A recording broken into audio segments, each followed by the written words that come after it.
audio of the video that is playing now, because it sets the tone for where we're going tonight. So before we even start, I know it's in the background and everybody's doing everything else, but I really want you to hear what Dr. Polio is saying on this video. Thank you. Be right back.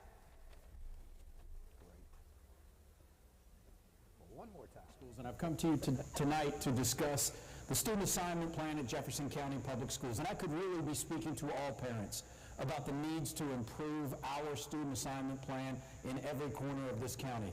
But more specifically this evening, I've come to talk to the families of West Louisville, and specifically the parents, students from West Louisville, because our families and students are the one in West Louisville have been more negatively impacted by Jefferson County Public School student assignment plan over the past 4 decades. And I want to reiterate something that I think very important. It's much about outcomes, how we can support students to have better outcomes at schools, and specifically have a better sense of belonging. It's an equity issue as well, and specifically I want to talk about this. It's a racial equity issue. When we go back to 1976 and desegregation started, there was the combination of the city schools of Louisville and the Jefferson County schools to become one school district, Jefferson County Public Schools. For the next 8 years, both white students and black students had to leave their communities in order to achieve diversity at schools all over Jefferson County. Beginning in 1984, that changed, and only students in the area that we call the choice area, which is predominantly West Louisville, only those families, only those students were the ones that had to leave their community in order to achieve diversity. Far worse than that, the elementary school, the middle school, and the high school plans were all developed separately. And so when we say student assignment, many families take advantage of magnets, but these are students, and 85% of our students of color are students that take their assigned school, meaning whatever their assigned school is, that's where they attend school. And so when we have developed an elementary and a middle and a high school plan separately, what it has done is ensured that there are no feeder patterns from elementaries to middles to high. Most of our elementary school families that live in West Louisville pick an elementary school in West Louisville as their first choice. As a matter of fact, 75% of the families do. But unfortunately, after that time, they have no ability to choose a school close to home and must leave their community to go to schools all over Jefferson County, many times taking long bus rides, many times missing school because they miss the bus and can't easily get to school. And students in other areas of the community of the city don't have to do the same thing. More specifically, 95% of the students who have to leave their community in order for us to achieve diversity in our schools are West Louisville black students. And I believe that is inequitably unfair, and it must be changed. We must focus on student outcomes and student belonging and give every student choice. A student in Middletown deserves choice, just like a student in the Shawnee community deserves the same choice. So that's where it's about equity, and specifically I want to dig into an example of where this negatively impacts children of West Louisville and families. I can talk about a student who enrolled in King Elementary School. The family put King Elementary School as their first choice because they lived very close to King Elementary School. They were able to walk to school, go to school, kindergarten through 5th grade at King Elementary. Unfortunately, they didn't have that option in middle school. Their assigned school is Cameron Middle School in the far east end, about 15 miles away, all the way out by Ballard High School, a very long bus ride. Now, I would believe if we had effective feeder patterns and that same student had the opportunity to then go to Ballard High School, which is nearly right next door with their peers and the same programs that Ballard might have, it would be effective. But not in our current student assignment plan. Right now, that child would be assigned to Valley High School in Valley Station, 10 to 15 miles on the complete other side of town. And so a student from West Louisville, this student wouldn't even be able to go to school with their peers, be in the same program. They would have to go to a different school on the other side of town that has completely different programming. So what do I believe? I believe we implement a student assignment plan, first and foremost, that the feeder systems are aligned. That all students in a specific neighborhood can go to the same middle and high school together and matriculate through school on that same feeder pattern. Secondly, I believe West Louisville students and families deserve choice, just like a family in Middletown or J-Town or Fern Creek or Valley Station.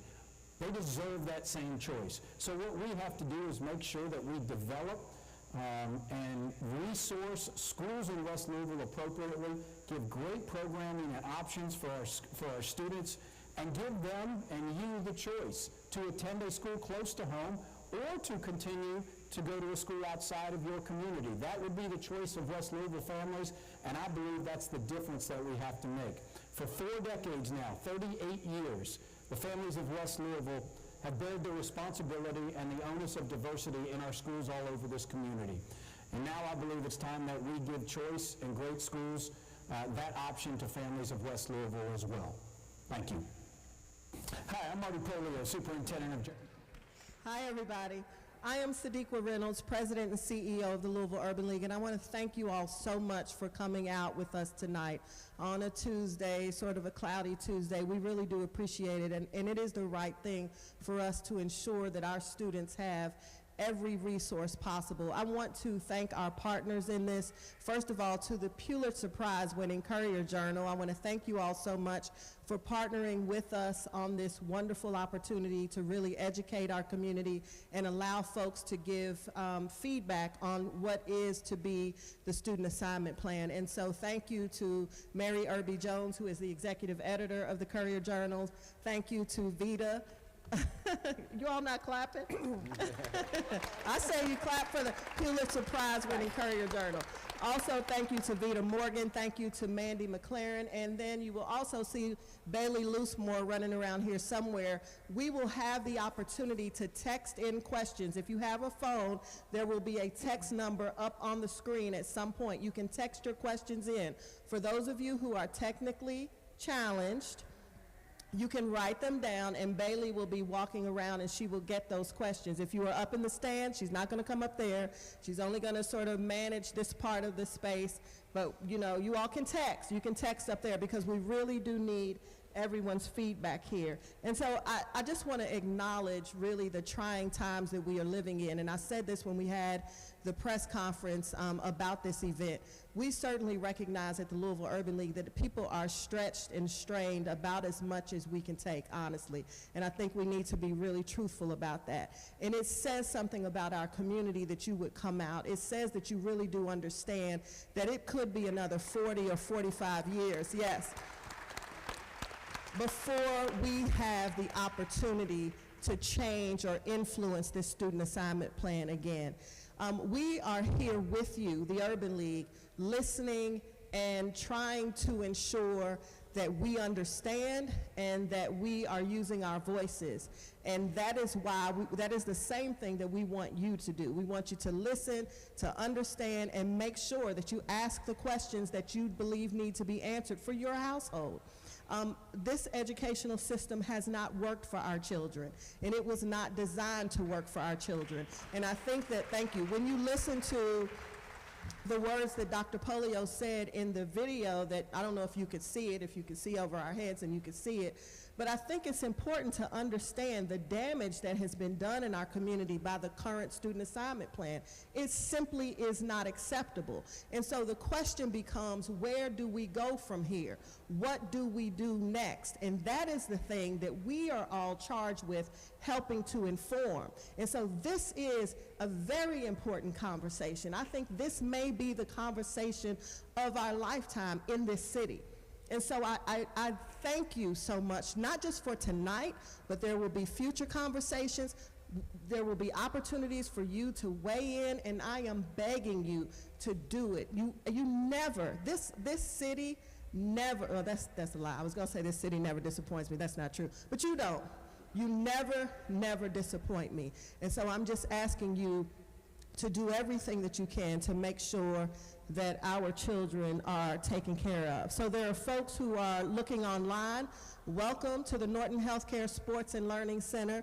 This is the house that we all built together. This house, this place in the West End belongs to us. Thank you for coming home, West Louisville. And I'd say to you this, I am a mother, I am a JCPS parent, So this conversation matters to me very much. I certainly had a hand in choosing the panelists.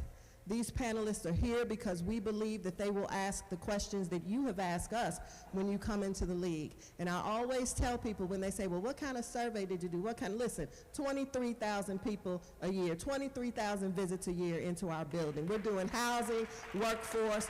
People are asking us questions. So we tried our best to help inform some of what you will hear tonight, but we also have an amazing and talented panel that will do the same. And then there is someone else here that I want to take a moment to talk about. Mandy Mclaren will be facilitating the conversation tonight. She is a skilled investigative journalist. She and her colleagues at the Courier have spent a considerable amount of time dedicated to pulling apart and explaining the complicated and nuanced issues facing JCPS and education in general in the Commonwealth. The care and thoughtfulness with which Mandy in particular approaches this work comes from a genuinely informed place, as she herself is a former middle school teacher. We are honored today to have Mandy in the house, and here's why we wanted her so desperately to facilitate this conversation. Because she asked the question, she understands the follow-up, she digs a little bit deeper, and that was really important for us because you deserve that. You deserve that.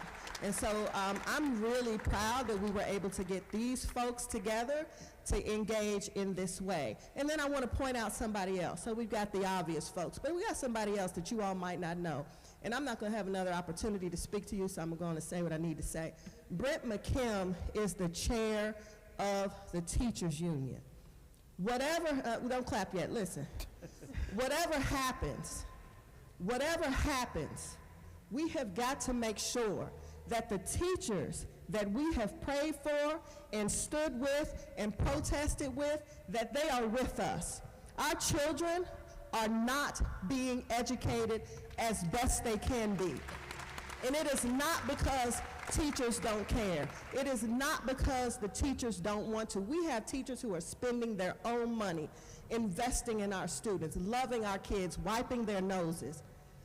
We need to make sure that when we decide we want this student assignment plan, we get a full-throated endorsement from this teachers union that we have stood with every step of the way. And I say that as a black woman, as a mother, and as the president of the Louisville Urban League. And so with that, I bring you Mandy Mclaren. Oh wait, no, I can't do that yet. Before Mandy, if we have elected officials in the room, especially school board members, if you could please stand. I'd just like to recognize you. Thank you so much. Courier-Journal is here, board member. We have anyone running for office, if you could please stand. Oh, I can't see everybody. We have a candidate for mayor in the back, Tim Finley. We also have Tricia Lister, who's running for judge. I don't know who the second row is. Can you say your name? Running for judge?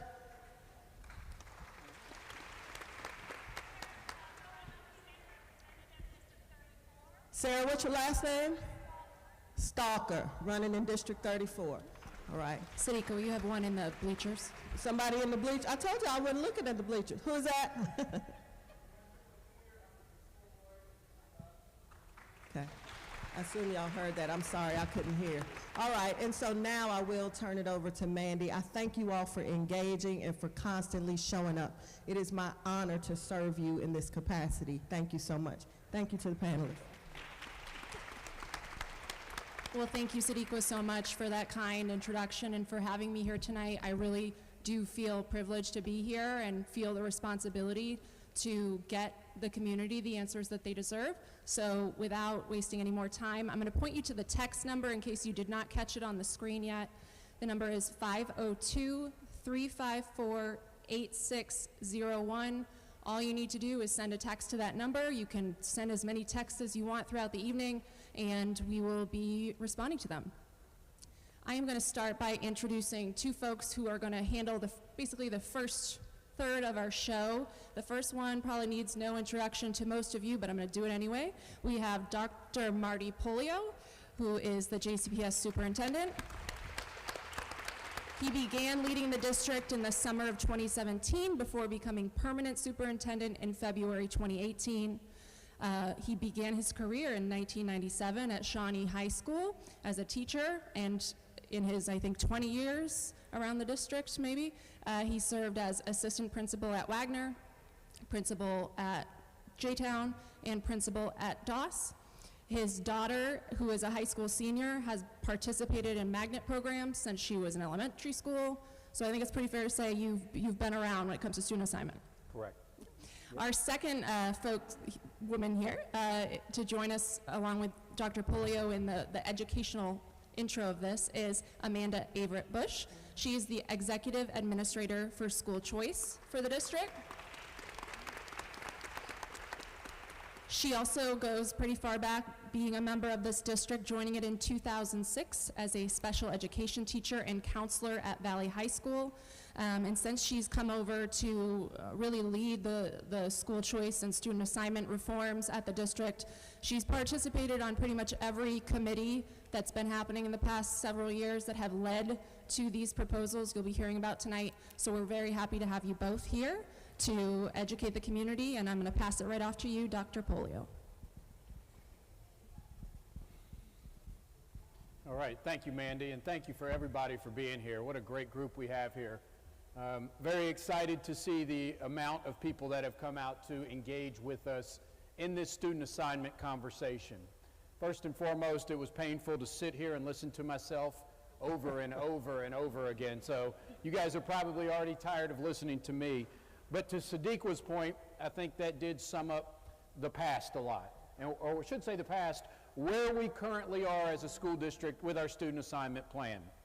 I want to say this, there's very few, if any, large school districts in America right now not debating student assignment. How to ensure diversity in their schools, how to mitigate poverty amongst dramatically increasing childhood poverty numbers in our country. And I want to say that again because I think that's so important. 25 years ago, we had less than half of our students as free or reduced lunch in Jefferson County Public Schools. We're closing in on 70%.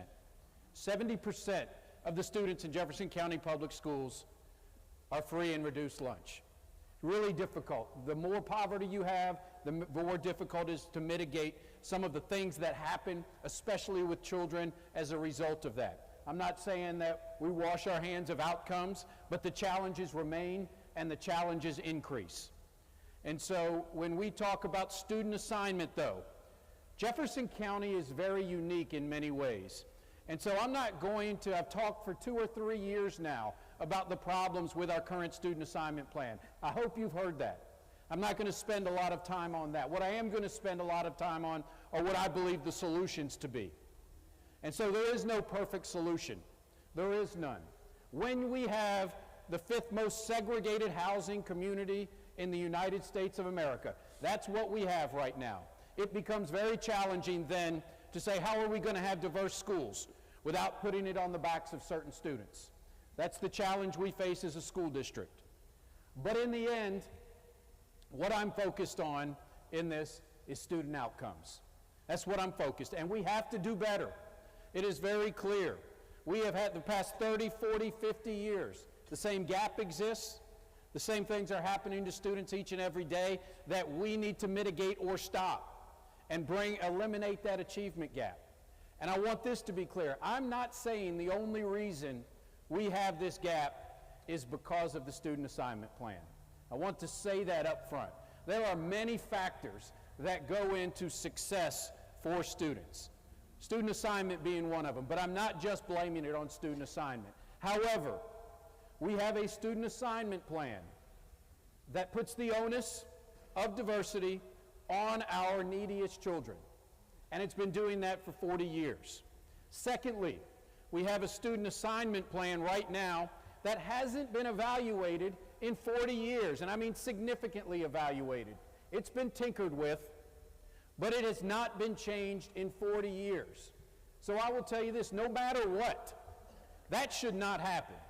The community should ensure that at a minimum, this is happening at least every decade in a significant way and digging deep into it. Because when this student assignment plan was drawn, they were not using technology or computers to do that.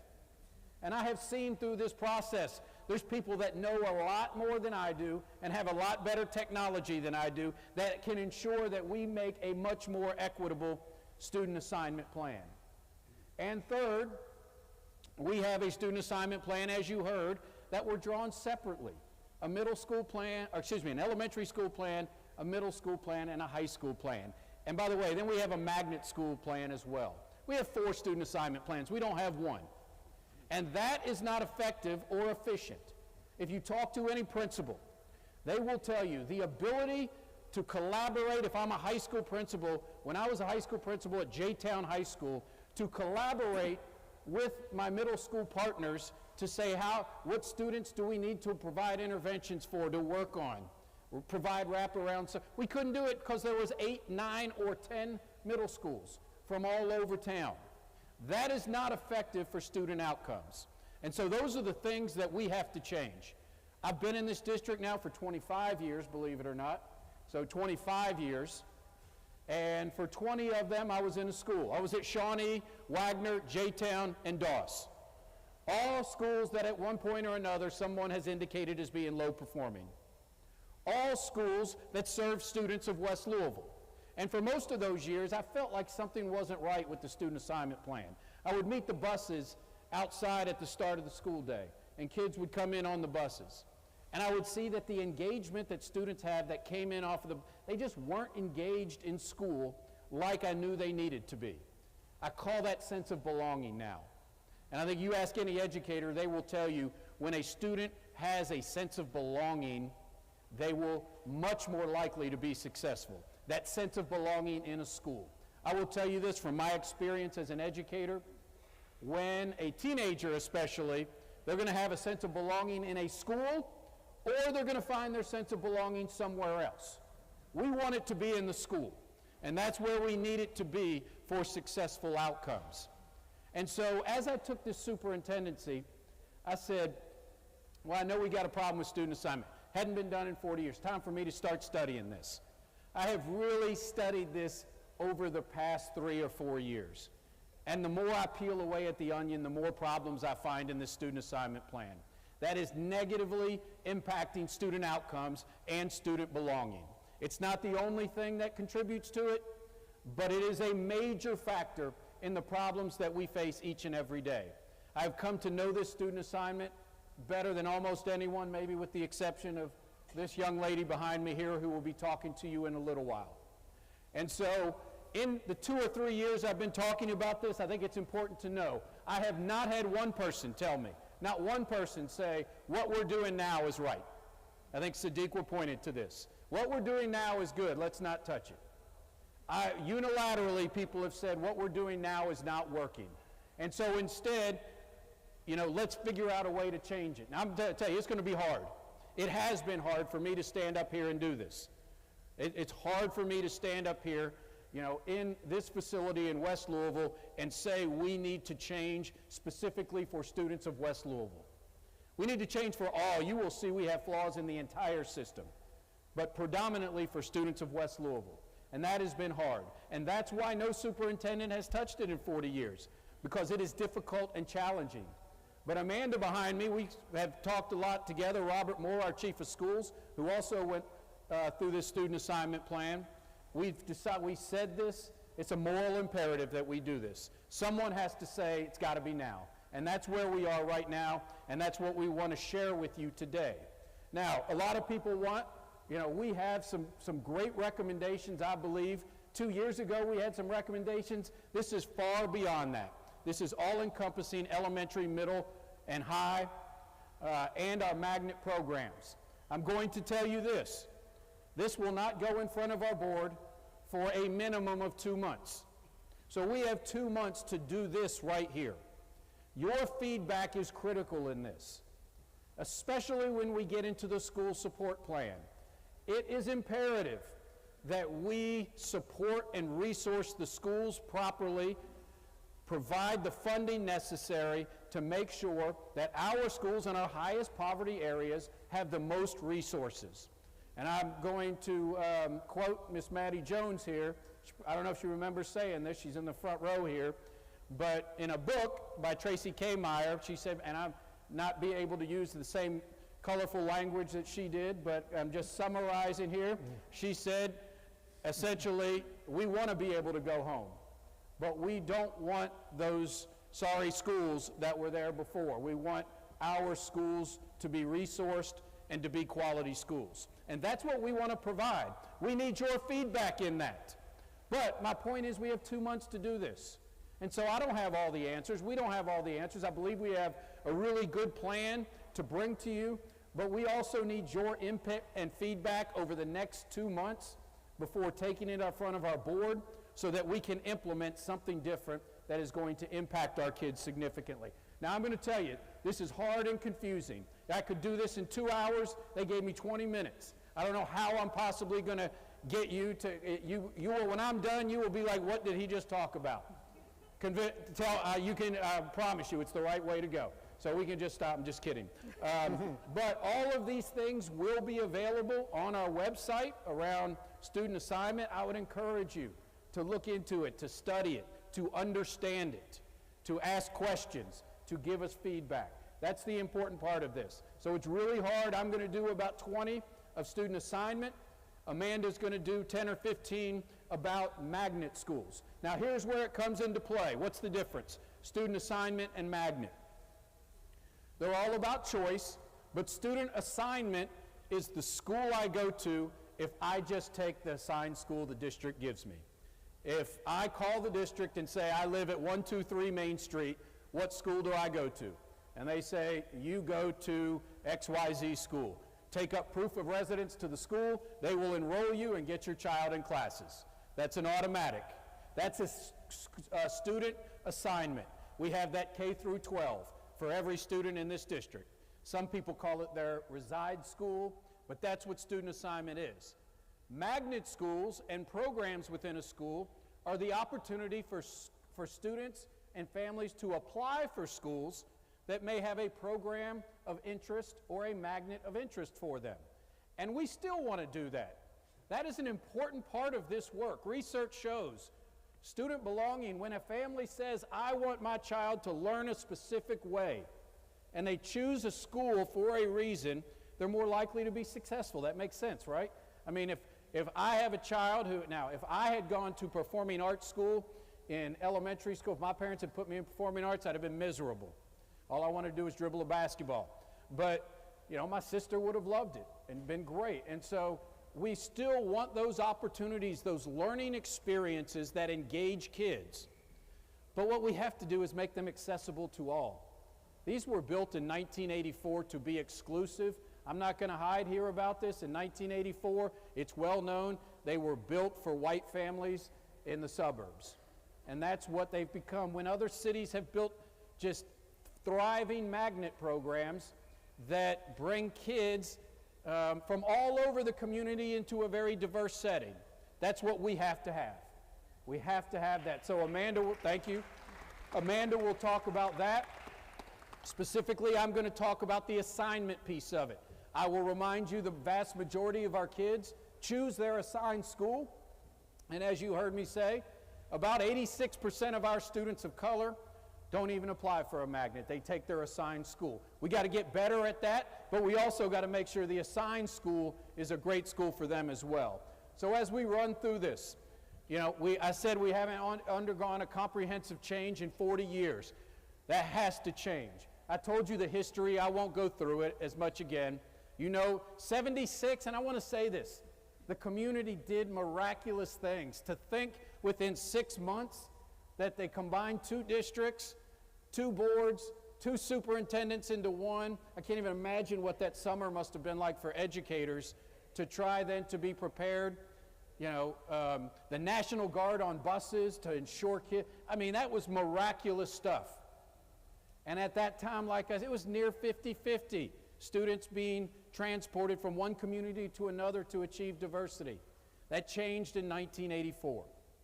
And we have to call it out and say it. In 1984, essentially what was said is white families in the suburbs can stay close to home, specifically, and our inner core, specifically what is called our satellite area now.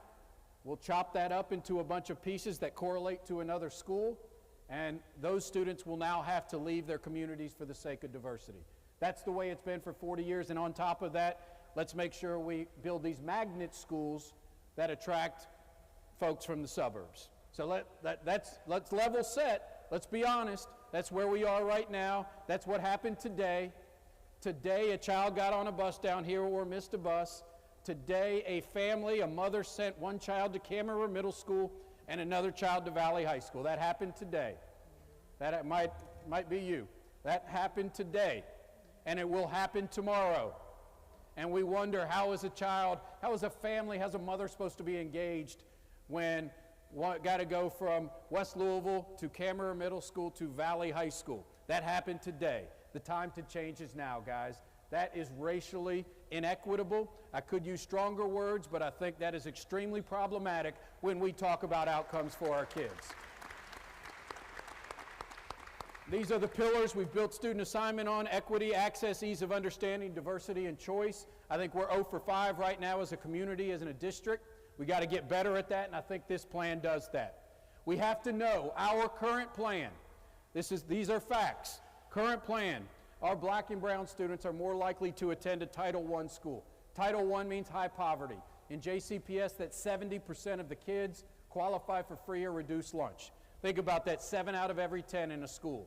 Many of our schools have 90% free and reduced lunch, 9 out of 10. But more likely to attend a Title I school. Even the students we are sending, like a student that I just said, to Valley High School. Valley High School is a high poverty, majority minority school. So we are sending them to a high poverty school. 3/4 of the kids that are bused out of the satellite area to schools outside of the community are being bused to a Title I school. So they're leaving their community to go to a high poverty school. More likely to attend an under-enrolled school. More likely to attend a school farther away from home due to assignment, not a magnet. I get that all the time. You know, I'm talking about assignment, not magnet. More likely to attend a non-magnet school, and more likely to have a lower sense of belonging. I talked about sense of belonging and how important that is. The research is clear on it. Here is one of the most recent research. In sum, when students experience a sense of belonging in a learning environment, we see both immediate and long-term positive consequences for their academic performance and well-being. There's not an educator out there that wouldn't tell you that. When a kid feels a sense of belonging, it doesn't matter to me if it's a class at the school, a teacher at the school, a program at the school, an extracurricular at the school. When they feel a sense of belonging, those things will happen, which is positive consequences for academic performance. We all know that. We've got to do better at that. We also know that right now in JCPS, our black students have a lower sense of belonging than our white students. That has to change. It is not all because of student assignment. I want to make that clear. But it is partially a result of student assignment. And we have to tackle this one right now. And so here is our future state vision. I say future state all the time because this is what I want. We say current state, what it looks like now. Future state, what we want it to look like 3, 4, 5 years from now. First and foremost, and Amanda will talk about this, we want to foster a transparent, trustworthy system of resource magnets serving a diverse population. So let me break that down for you. Here's what we want. We want great magnet programs that attract students to the school. We want them to be diverse, that reflect our student population, and we want parents to know why or why not they didn't get in the school. It's as simple as that. That doesn't seem like a tough concept to me. We can do that right there, right? I mean, great magnet school with great learning opportunities, serving a diverse population that reflects our student population, and number 3, parents know why they got in or didn't get in. It's transparent. We can do that, and she's going to tell you how. We're going to provide black and brown students with a choice to attend thriving, diverse schools close to home with strong programs and improve experience for all students. So I want to say, yes, I will focus in a lot on West Louisville and black and brown students, but this will improve for all students. and that's what we have to have. And so here's what we're going to give you. I know this is a lot on here, and you're probably worried I'm going to talk for an hour, but we've really pared this down. First of all, the boundary adjustments. We are changing all the elementary school clusters. We're not having any clusters with numbers anymore. Right now we have cluster 1, 2, 3, 4, 5, all the way up to 13. What does being in cluster 7 mean to anybody? That's nothing, right? So what is cluster 7? They are not connected in many ways, very ineffective. I didn't know elementary until the past couple years. It's as problematic as middle and high. But we're going to have feeder patterns with predictability for families. We're going to optimize building capacity. Since we haven't changed this in 40 years, our population has shifted in this county in 40 years.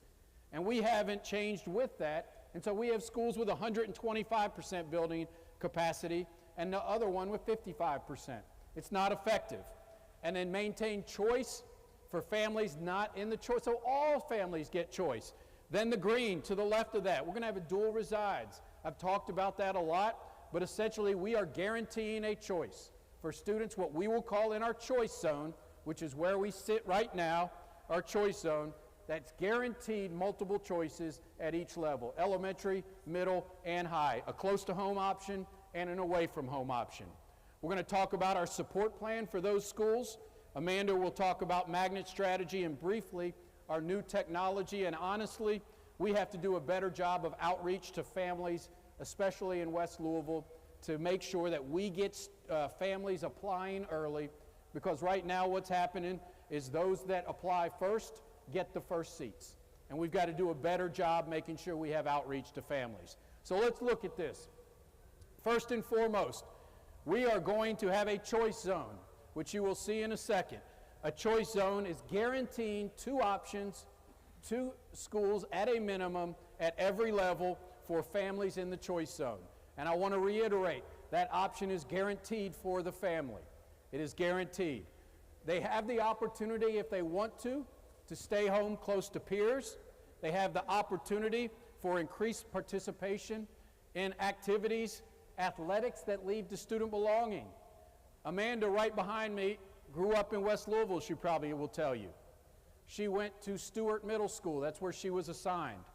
For her to participate, was it dance or cheer? Dance. For her to participate in dance, which was her passion, she had to stay after school and then take a TARC from Valley Station back here to West Louisville at 11 years old. That's what had to happen for her to participate in dance. And then we wonder why we're not getting the participation levels that we need to and getting kids participating in positive things at schools. That's what we have to do. Family engagement. I told you a parent going to parent-teacher conference at Camerer and Valley is an impossibility. It's an impossibility. And ease of understanding for family. So I know this is going to be a lot to see. This is essentially where we are now. It is predominantly West Louisville, but as you can see, there are other areas of the city as well. Smoketown, some southwest Louisville. If you saw the old maps, this choice zone was chopped up into about 20 to 25 different blocks. And then on the far side where the red is right now, the light red, was the only spot where Shawnee, the academy at Shawnee, had students assigned to it. I taught at Shawnee in 1997-98. There were 800 students in the school. We were lamenting, why is no one choosing Shawnee High School? Fast forward 25 years later, there's 450 high school kids in the school. And everyone is saying, why aren't they choosing Shawnee High School? They're not choosing it because they don't have access to it. And so when you condemn a third floor, when you don't have students to build strong programs, when you don't invest in it, and students don't have access to the school, they're not going to be able to get in it. Principal Rice told me, I'm going to work hard to get students to come. I said, Kim, I love you, you're doing great work, but the way this is set up now, you won't be able to get there. And so we have to change this. So essentially, we have our high school and all of our middle schools aligned together. They are not. So where I said Camerer in the top right corner, and some now have to go to Valley, 100% can go to Ballard. 100% of those students if they choose. And now you can see we also have the elementary schools up here. We have 3 networks of elementary schools. So the green, which is PRP, Doss Valley, and Fairdale, which is on the southwest portion of it, that is Network 1. That entails Maupin, Kennedy, and King. So first and foremost, if you live in that green area, the southwest portion of what we would call, West Louisville, those families in elementary school, if they choose to stay close to home, can choose, their choices are Maupin, Kennedy, and King. They then get to choose, if they want to stay close to home, this new West Louisville Middle School. And I know we got to build a middle school, and that's a promise we have to keep. We haven't built a middle or high school here since 1952. We have to keep that promise, and I know that's a promise, and there's a lack of trust that has happened from a lot of promises. That's something we have to do, and we have to do right now. You can see the blue, Network 2, Cochran, Englehart, McFerrin, and Wheatley, and you can see the high schools and the middle schools that they attend, and Network 3, which is Atkinson, Breck, Frank, Bick, and Portland, which is the red, and you can see the high school and the middle school that they would attend. So every student in this zone, if they would like to take and you'll see examples, the close to home option, they have the option to attend one of those elementary schools in their network. They can then attend, all the students in that zone, the new West Louisville Middle School and the academy at Shawnee. Every single student in that area. Or, as you will see, they will get to choose a reside zone school. And so this is the option now we are providing, which is the close to home option or the away from home option. So let's look at an example of this. And I know this breaks it down a little bit more, especially for a student in West Louisville. First of all, let's look at the Ballard High School Choice Zone. As you saw, if I go back, it's the same as that top corner up in the farthest area that is really around Shawnee High School. All right, so you can see it's noted on this map a little bit smaller. But that is the Ballard High School Choice Zone. I just laid you out those plans that student will have. We are eliminating all the elementaries. There are no more clusters 1 through 13. We now instead have the Ballard High School Elementary School Zone and middle school and high school. All of the students in both of these zones align with Ballard, Kammerer, and the elementary schools. And that essentially details their choices.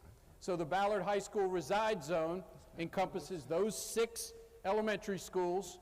100% of those students go to Kammerer Middle School, and 100% go on to Ballard High School. That is their choice. Students in West Louisville will have that choice whether they are in the choice zone or in the reside zone. They get the choice of all of the schools inside, but what we do have is 100% matriculation on a feeder pattern right there. If a student lives out in the Ballard High School zone, they get the choice of those 6 elementary schools, Kammerer Middle School, Ballard High School, and as always, both students have the option for every single magnet program that they can apply for, and we'll talk about how we're going to increase magnet applications. So let's look at 2 examples here. I think, Dr. Polio, I'm just going to jump in real quick. And okay, we want to make sure that Amanda has time to speak. you say I'm going too long? Yeah, you got 3 minutes for Amanda at this point. All right, sorry. That's a lot, right? It's a lot. No, we want the community to understand the new plan, but we also Okay. want to make sure that we All right, can we're get questions moving. Student, and I've cut a lot out of this, I'm being honest with you. Student A, the star in West Louisville right there, close to Shawnee. Their options close to home: Portland, Atkinson, Breck, Frank, Bick. Options away from home: Chansey, Dunn, Norton Commons, Norton, Wilder, Zachary, Taylor. They are guaranteed an option close to home, guaranteed an option away from home.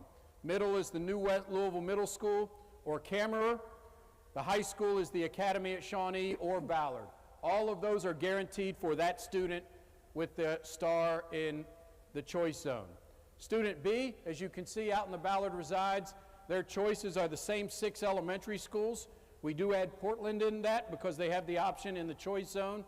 They have Kammerer for middle school, Ballard for high school. So we are adding choices for student in the choice zone, predominantly because we believe students in the choice zone have not had choice for so long. It's time for that to happen.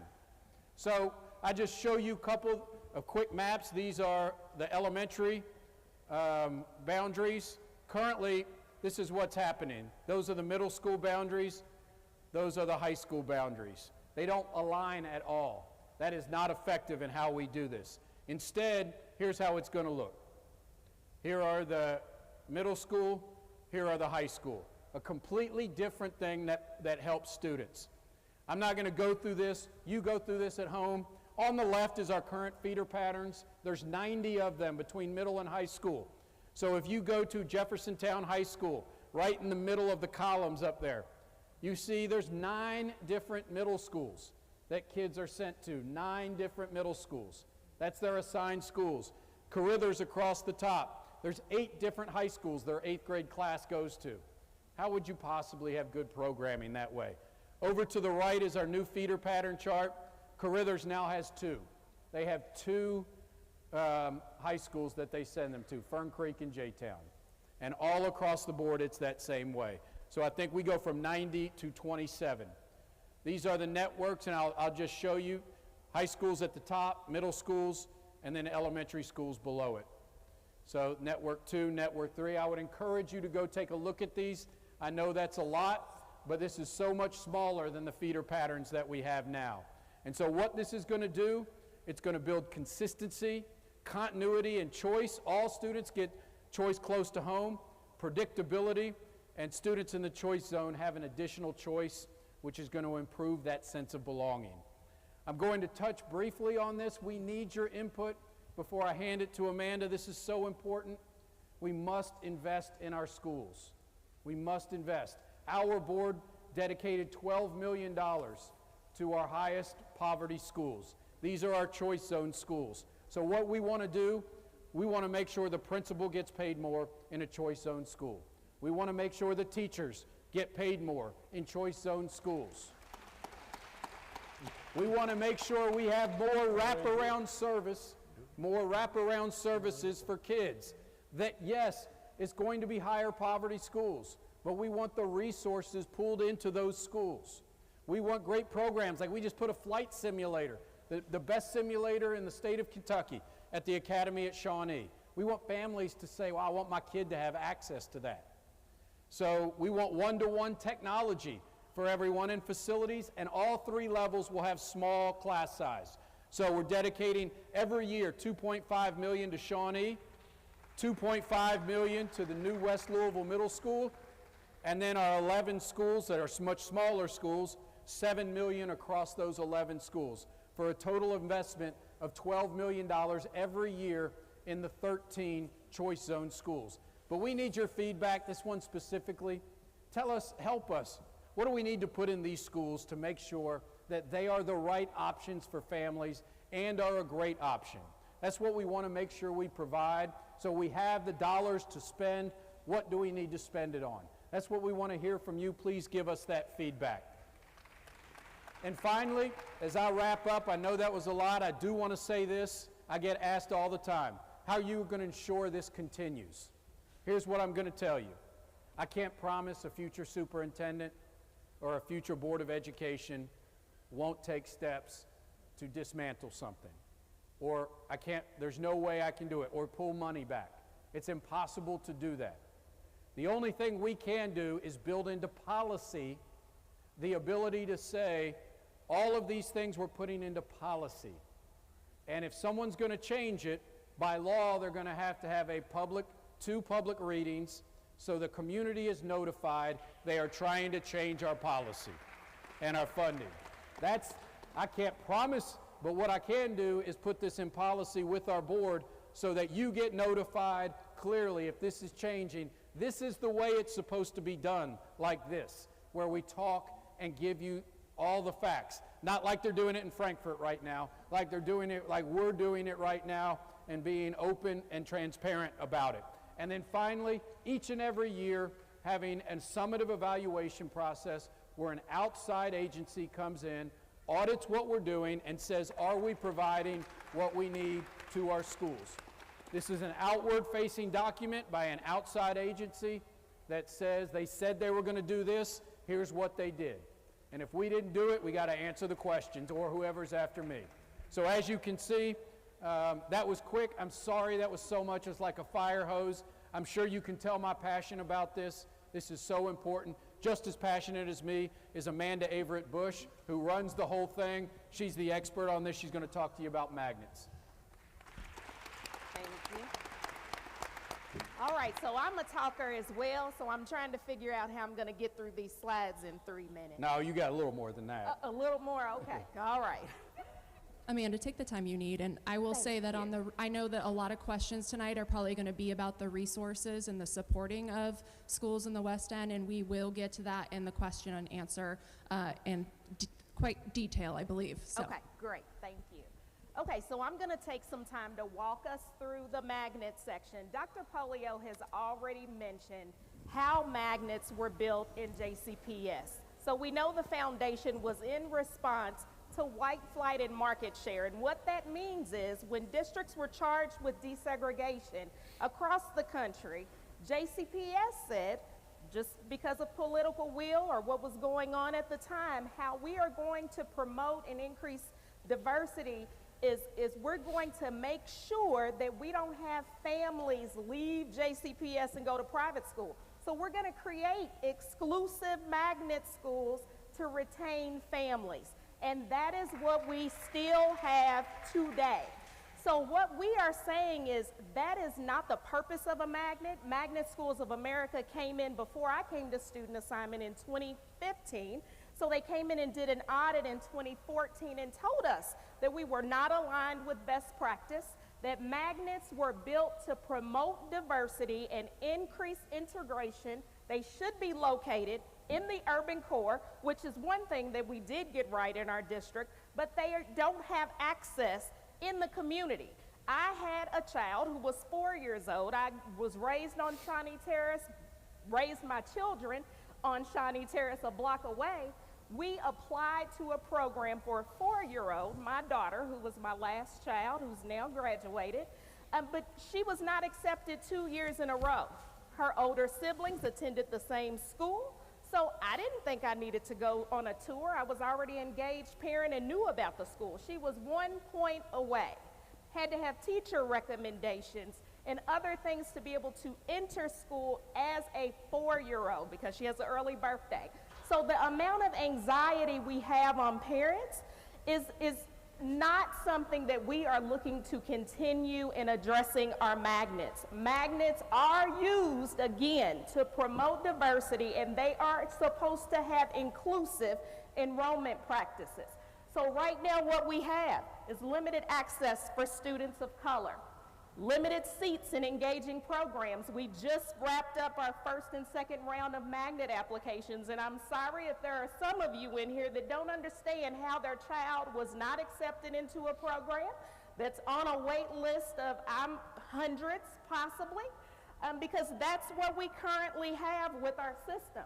We have inconsistent quality across magnet programs. If you have a specific theme in your school, you should be able to go to a different school with the same theme and receive the same experience within that theme. Our application process is doing exactly what it was designed to do. It's extremely difficult. Families have to go through 5 different platforms to be able to apply, not to mention having to then go to the school if the school has criteria that's not connected with the application process that some families don't know about, so then you have an incomplete application and your child doesn't have the ability to access that school.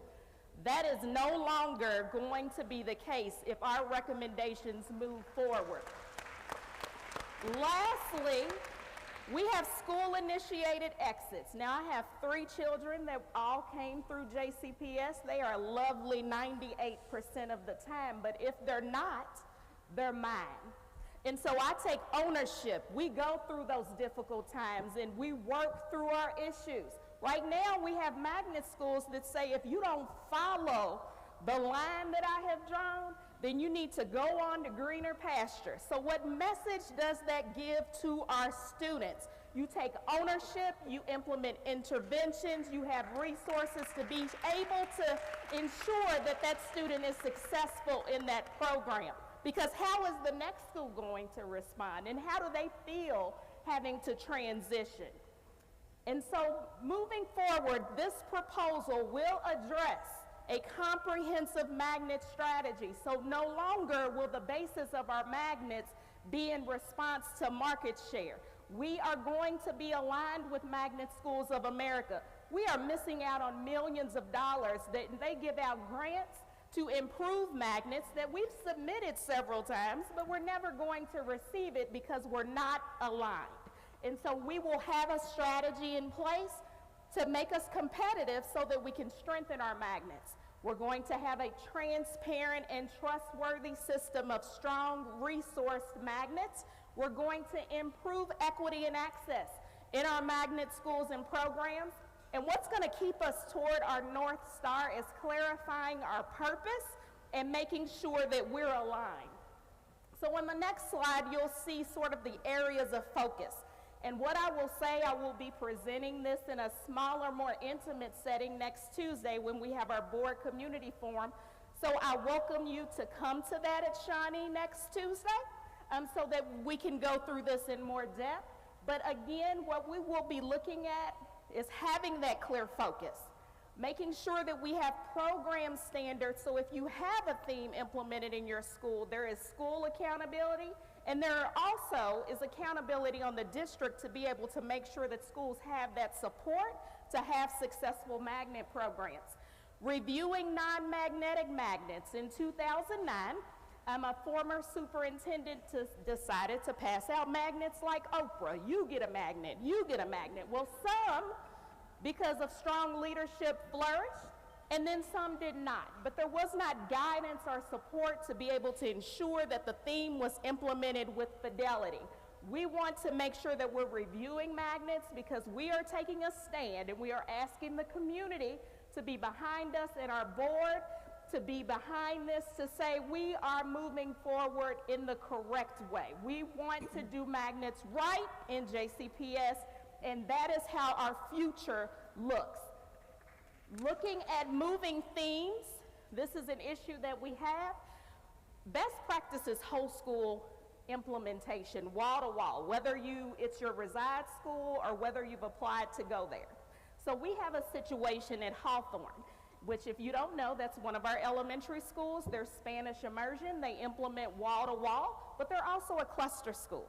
So we have 4th and 5th graders, and I say even 2nd, that are being assigned through our cluster application process who have never engaged in instruction in Spanish, but they implement wall to wall. So they are there, and that is not best practice. So we are looking to move Hawthorne to a whole school magnet so families know what the experience is going to be like in that building. We're also looking at, and this is going to be for Dr. Polio, he is committed to dedicating resources and support to ensure that we are able to have strong magnets within our district and implementing a new school redesign process so we don't have a situation as we did in 2009. Equity is huge because if you have a foundation that's built on market share and white flight, then we know what our magnet schools look like inside the building. And so we want to make sure that we have diversity targets and goals in place for each of our magnet programs to ensure that they work toward the goal of looking like our student population. Not saying that we have students of color in one program, but we have another that looks completely different because that's where we belong. That is no longer going to be the case. And the district is going to be there to support those efforts to make sure that we're moving.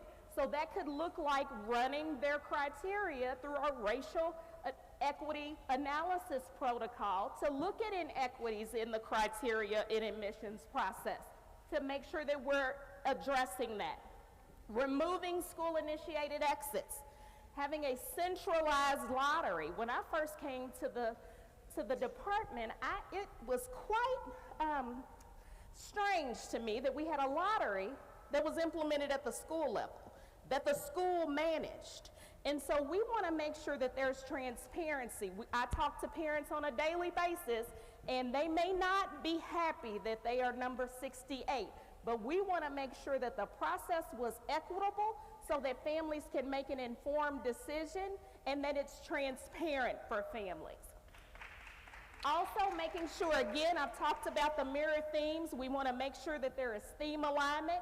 And then access, replicating our popular magnets. If we have magnets where we have wait lists in the hundreds, sometimes thousands, we want to make sure that we're responding to the demand of the community and replicating those programs. They should be in the urban core. That is where they should be, in the choice zone. But again, families in the community should have that access. We will have a new technology platform in the fall. So no longer will you have separate platforms that you need to engage in. It will all be in one. So if there are wait lists, you will get text messages. You will be able to check the status of your application. If you are on a wait list, you'll be able to go there. Criteria will be uploaded in the application. So again, we're moving in the right direction, and we will have targeted outreach to be able to support having an equitable application pool as well. We will also be reviewing our magnet boundaries to make sure that they are equitable across the board, and looking at continuation in our themes K through 12. An example of this was we have Montessori at the elementary level. We then added Montessori at the middle at Westport, and then at the high school at Central. And so we will be looking at creating themes where students are able to continue in that process K through 12 if families want that. And so I'm going to turn it over to Dr. Polio. I know, again, that was a lot of information, but we will be going through this in depth. We are, again, committed to changing the way magnets look like in our district. And we know that it's going to be a road that we are going to travel, but we are ready to start that now. So I hope that you all will come out and provide that feedback so that we are able to move.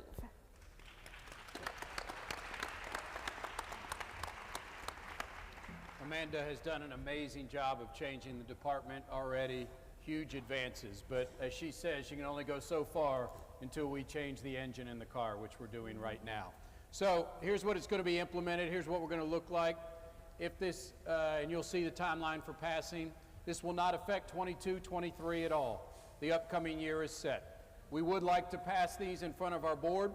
The recommendations, we will be bringing them before the summertime so that we can work on it, and when selection season happens in the fall, showcase of school, all of those things, we have the new stuff ready to go for families. They begin selecting schools for kindergarten, 6th grade, and 9th grade. We want to let families know no student is going to be sent out of their current school. Last thing we want to do is to impact student belonging. So these will happen at transitions, which will take a little bit longer of time. But we will begin in 23, 24, if passed by our board, that dual resides with the feeder patterns for kindergarten, 6th grade, and 9th grade. And so timeline, you know, here is some of the things we're doing. We're right in that middle box now, which is March and April, these community forums, feedback sessions. We're going to be out on the road. Let you know, Amanda referenced it, next Tuesday night, community forum at Shawnee, at the Academy at Shawnee. We will have breakout sessions there where you can go and interact and ask questions specifically in a smaller room. So join us there. We'll be out on the road in April, coming to the community to talk more. In May, we'll have a couple of board work sessions. The soonest we would put this in front of our board is late May. The latest will be early June. So that's our goal right now, is to get, so we have 2 months, a little over 2 months, to get feedback and input and do this right. You're going to see several ways in which you can provide input. There's a school choice proposal website. It's up now. Go to it. I get asked a lot. They want to see the full plan. The PowerPoint will be up there. Within the next week, we are going to upload about a 300-page plan or more. I don't know what the number is, but you will have that plan. You can dig into it. We will have that for the community to take a look into. It will have all the maps, all the information, anything that you would need. There's going to be online feedback forms. We're going to have virtual in-person sessions, and I told you about the community forum. But without a doubt, you can see it's a lot. We've got so much work to do. It's been 40 years. The time is now to make this change. Thank you. Thank you, Dr. Polio, and thank you, Amanda, for going over that. It is a lot of information, and we appreciate that you kind of did a speedy version of it this evening, and we asked them to do that a little bit on the faster side tonight because we do want to dedicate at least an hour to questions and answers. So I think it's about 7:30 right now. Sadiqa has given us permission to be here probably as late as we need to ask questions, but definitely until about 8:30, 8:45. So we're going to get started. In a second, I'm going to throw it over to Vita Morgan, who's sitting up front here in the fuchsia jacket. She is our Senior Director for Engagement, Diversity, and Opinion. She is the one who's been collecting all your text-in questions. Again, if you want to ask a question, the number is on the screen there, 502-354-8601. And before we jump into that, though, I am going to ask our panelists up on the stage that you have not met yet to introduce yourselves and tell us your name and title. Hi, Dr. Kishkumi Price, and I am the Commissioner of Workforce Investment and Special Advisor to the Governor. Is my mic live? Can you hear me? Yeah. Okay, I think I'm just gonna take it off. Hi, sorry, Dr. Kishkumi Price, and I'm the Commissioner of Workforce Investment and Special Advisor to the Governor, and glad to be here today. More importantly, I'm a JCPS parent.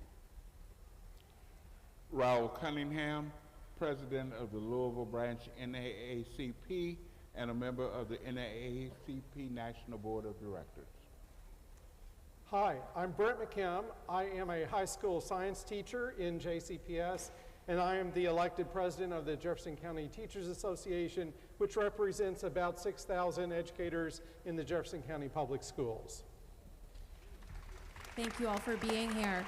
Now I know that our panelists have actually seen this full presentation before, so I'm gonna actually let them jump in with some of their initial reactions, and feel free to direct them to whoever you'd like on the panel here. But Kish, what is your biggest concern or questions left unanswered? Thank you for that. I would say at this point, we're talking about a student assignment plan and not necessarily giving context to the fact that how we got here, and that in order for us to be in a place where as parents that we can feel good about the choices that our students and our kids have, that we're able to say that there's a commitment from the city as well. And so part of my concern is the level of commitment we have from our leaders to admit that this isn't just the lift of JCPS, but it's the lift of the city, because there were a lot of intentional things done, that got us here. And so we have to have intentionality to get out of it. One of my major concerns about the student assignment plan at this point is the acknowledgement of the skeletons in the closet, and I applaud Dr. Polio. Yeah. I applaud him for sharing some of those, but I think there are more that we need to acknowledge, expose, and address. One of those being PTA. So when we talk about the PTA, which is a wonderful addition and resource for schools, when you look at schools that are high in poverty, the PTA usually is not a good resource, because there is an involvement, there is an engagement, there is an investment. So what are we doing when we say we're going to have these great new schools to address that? We also have issues around teachers and the teachers choosing where they want to work. And that should be something that educators get to do, especially when you have put in the investment into education. But if we're going to be real about what it is, new schools usually get inexperienced teachers. Those inexperienced teachers do not have the level of investment in understanding classroom management and family engagement, and they need some support. And I'm not saying that's for everybody, but it is the reality.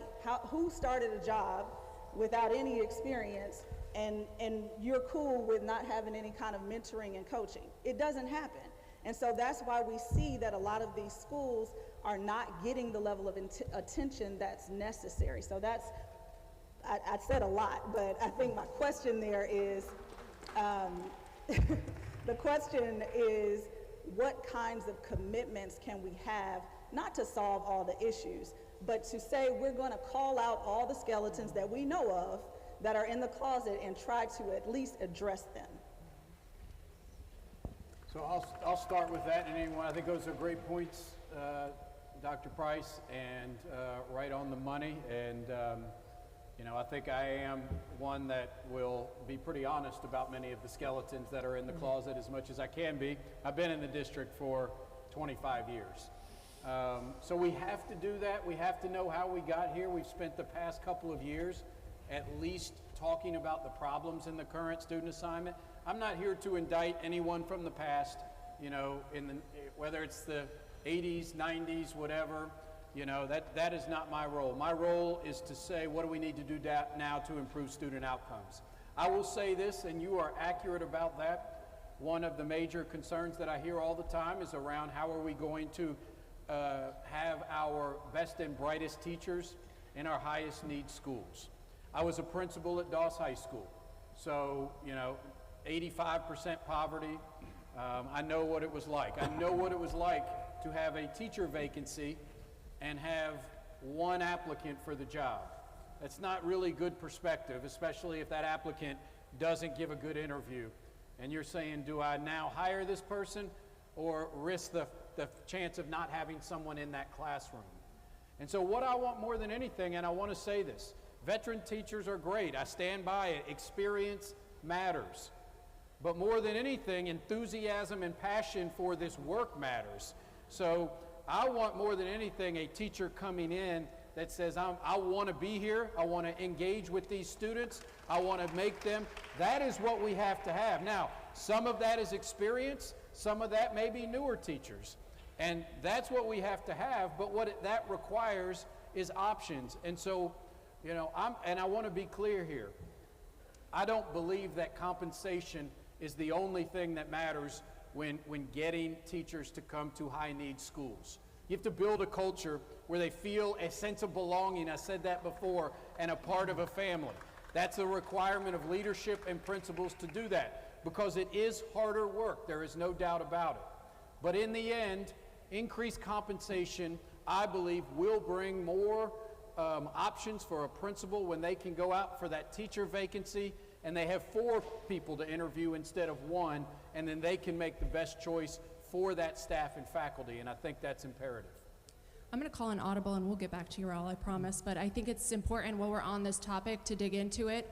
As some of you may know, back in 2018, JCTA worked with JCPS to negotiate into the contract stipends for teachers who would be willing to transfer to AIS schools. You might have heard of them as priority schools. Generally, they are the ones that are high poverty, low performing. Those stipends at the time, do either of you know how much they are off the top of your head? Excuse me.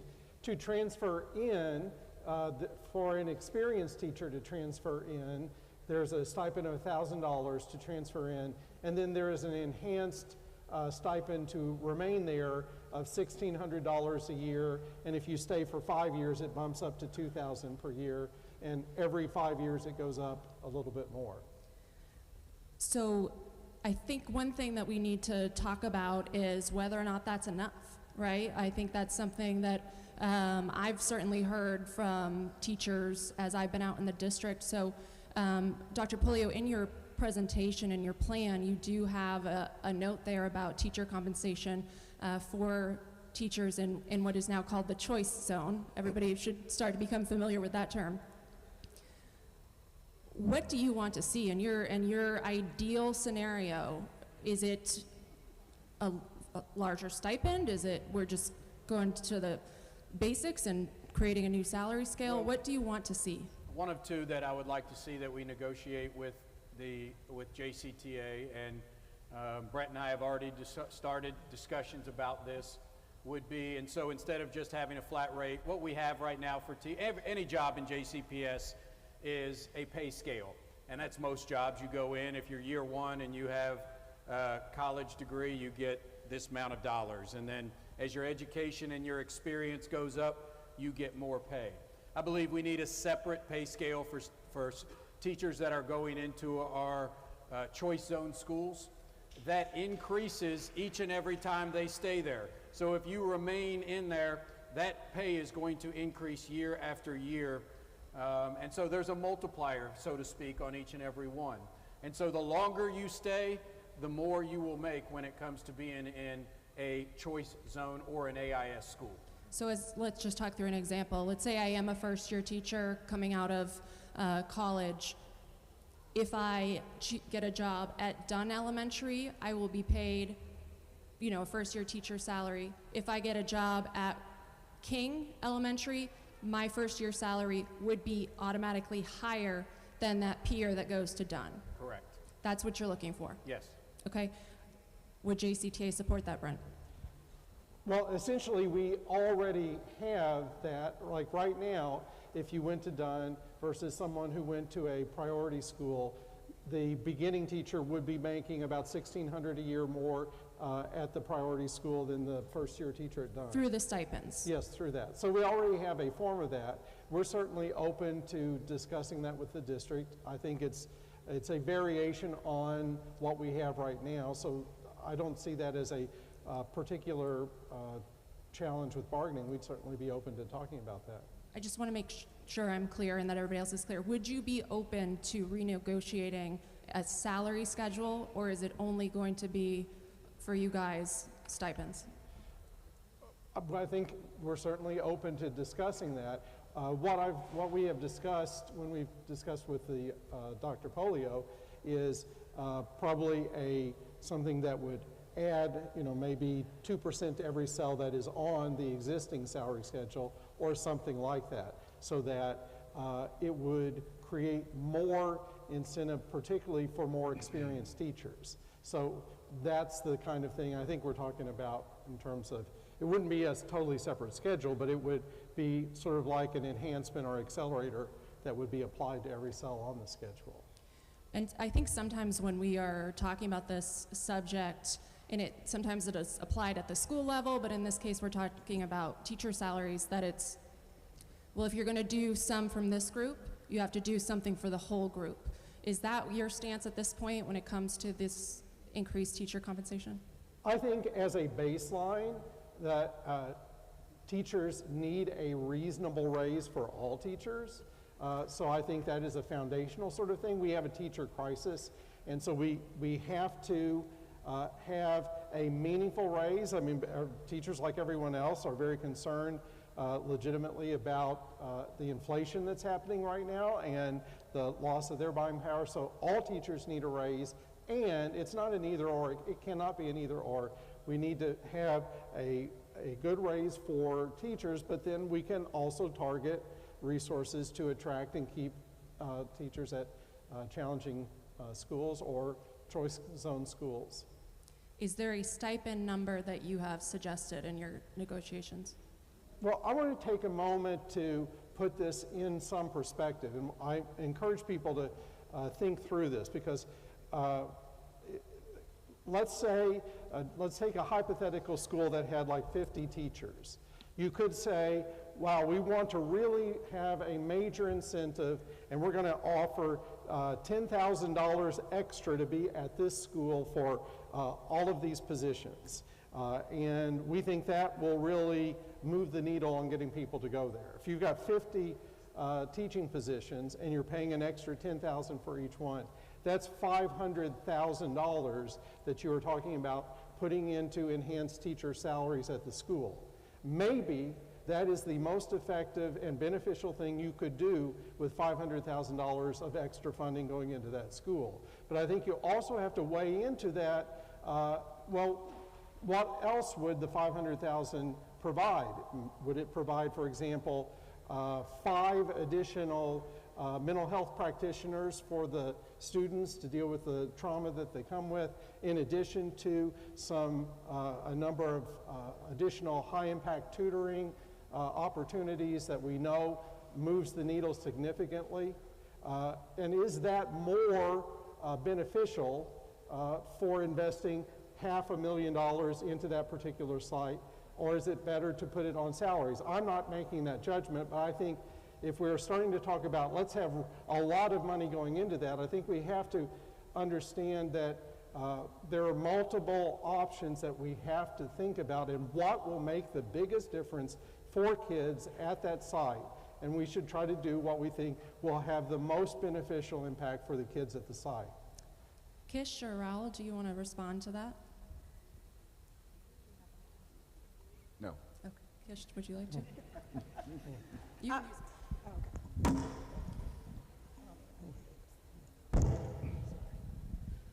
Yeah, so I guess my question about that notion of the investment for a blanket investment and then what that means for the bigger picture, I want to kind of back up a little bit to what you were saying before. Would the plan to provide that increase for teachers that would be in the choice schools be contingent upon the raise for every teacher, or were you saying that those were separate? So you have to understand, when we negotiate an agreement, the agreement has to be approved by our full membership. We're a very democratic organization. So if you had all of the financial resources that went into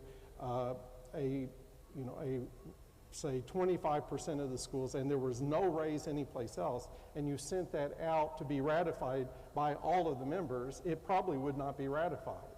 So I think it probably is not realistic to think that all of the resources should go there. And frankly, we've really struggled. One of the things that we've been dealing with is this vicious circle where we have not had enough classroom teachers and we've not had enough substitute teachers, and so the teachers are having to cover for each other when teachers aren't there because we don't have subs, which burns the teachers out, and then they leave, which creates even more vacancies and stretches the teachers that are still there even further or thinner.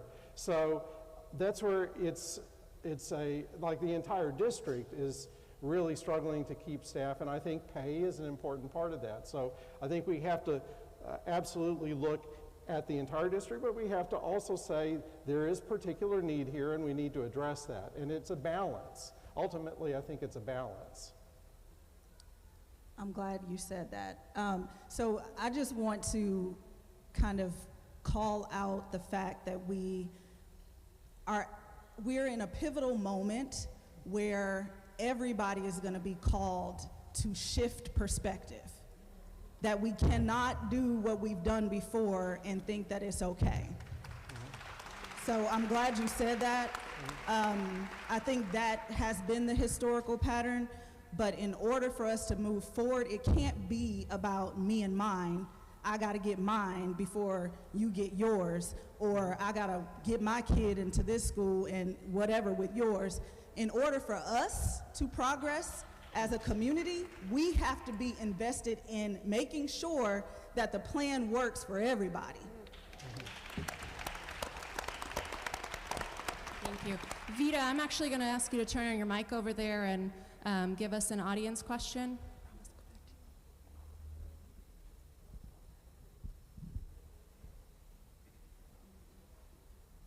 You hear me? Okay. All right. We have a ton of audience questions. What happens if a student in West Louisville wants to attend their choice in the East End, but there are limited openings? Do students who live in the East End get priority on that East End spot?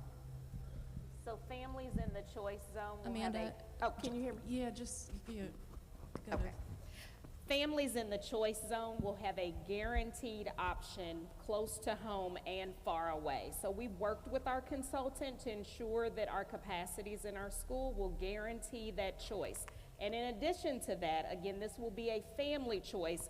And if the next year, if they're at the suburban or reside zone school and they want to the next year change, the family will be able to do that from year to year. And I want to reiterate those words that she said, family choice. I probably didn't say that enough. It is time we give that choice to families. in West Louisville. Families have the opportunity to make that choice. Amanda probably gets called more than anything from parents in the choice zone right now saying, I want choice. And she's not able to give them that choice. It's time to have family choice. Just to clarify on that, let's say that a family in the West End has their heart set on Chancey Elementary. That's in their corresponding choice zone over there.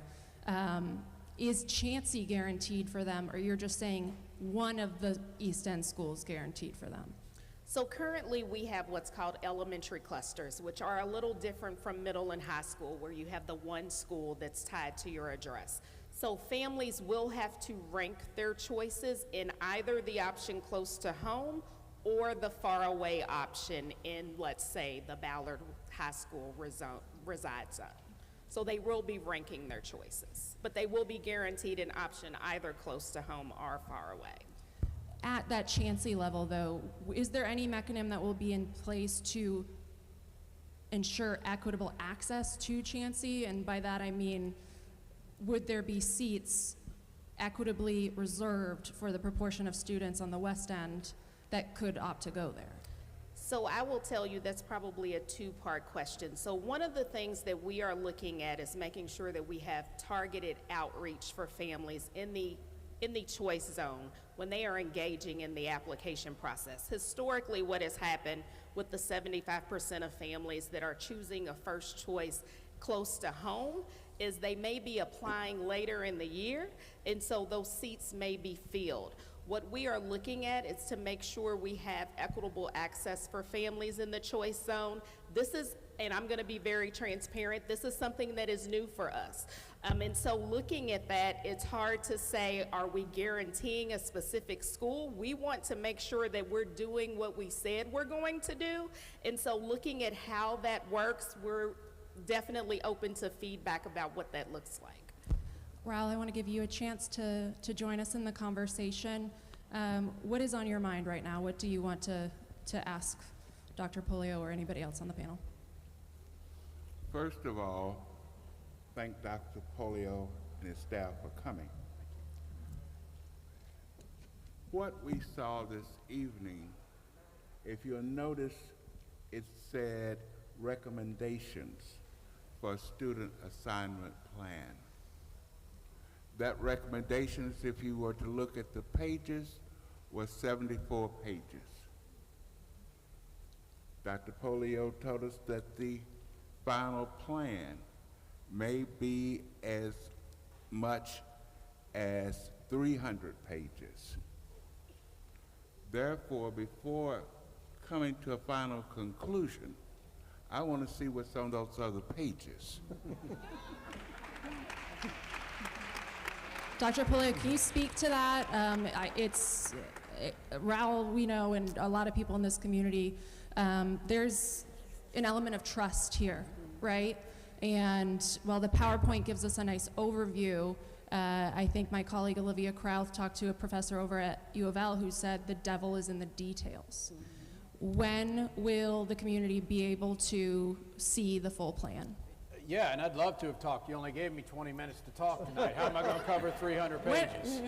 I took longer than 20 just for the Where's the PowerPoint. plan, Dr. Polio? Where's the plan? So Mr. Cunningham is right. I mean, the hard part about this is covering all the details of such a massive thing in a PowerPoint. And so trying to make it efficient, and understandable for folks. I mean, I told you I was in the district for 20 years and didn't understand the student assignment plan until I started studying it. So presenting it to citizens and stakeholders who aren't doing the work every day is very challenging. So yes, providing a PowerPoint so it's understandable, that is overview of the concepts and recommendations, but then also putting it into a document that is laying out exactly the policies we will be, the recommendations, the maps, all of the maps. So you just saw Ballard's map. There will be every high school's map. There will be data for all of the schools, the anticipated data when it comes to diversity and those type of things right there. So, you know, we plan on within, I think we'll have that by the end of next week. Before spring break is here, we will have that posted on our website, which will give 2 months to access this plan. It will give the opportunity to get feedback and make changes if needed. And I want to say this, I understand the lack of trust. I don't understand it as closely as those that have lived it, but I've seen it and know it, being as a part of this. I know it from being a teacher at Shawnee High School with a condemned third floor for 40 years. And so I understand that lack of trust and respect that lack of trust. You will see in this document we are being very transparent. We are not trying to hide anything. Or Amanda said it, we want to be transparent because the last thing we want is 10 years from now to someone to look back and say, those two stood up there, promised us this, and they did that. And so we are looking forward to getting that to you, Mr. Cunningham. Well, thank you. My question? Sure. Okay. Dual resides is a major part of your presentation or the recommendations. Some of us have looked at dual resides, and we think that that probably will cause resegregation of the schools.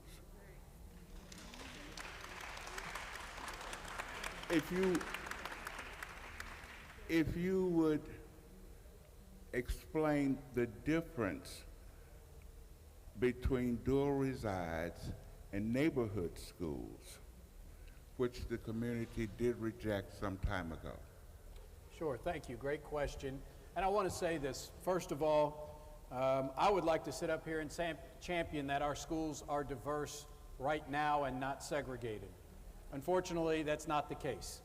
That is not the case. And so when we have what I said before, which is the 5th most segregated housing pattern in America, and socioeconomically, this community is very segregated. We have to admit that as a group here right now. It becomes very challenging not to have it. And I will say this, there is only one other way for us to truly desegregate the schools, and that would be go back to having students come both ways again. That is the only way for that to happen. There is no way for us to provide desegregated schools in West Louisville unless we transport students from other communities in. And Dr. Polio, what do you say to folks out there and families on the west side that ask, why can't we do that? Why, you know, even under this new plan, the burden is still in many ways going to be on black students to integrate with, even for middle school and high school, they don't have an option unless they go through a magnet or a transfer to go to the new West End Middle School or to go to Shawnee.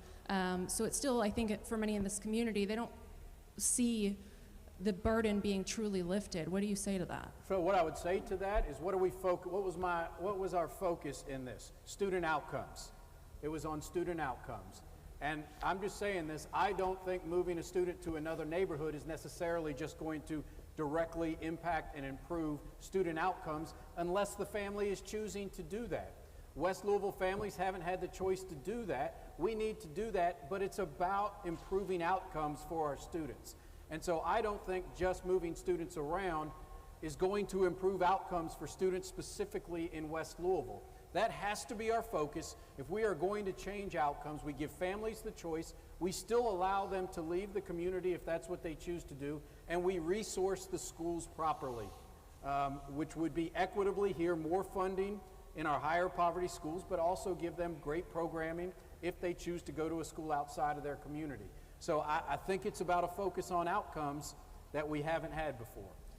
Is it fair to say, though, we're all here, let's just put the issue on the table and let's acknowledge it if this is the case, that the idea of requiring East End families to do what these families have been doing for 40 years is never going to happen, that is not an option?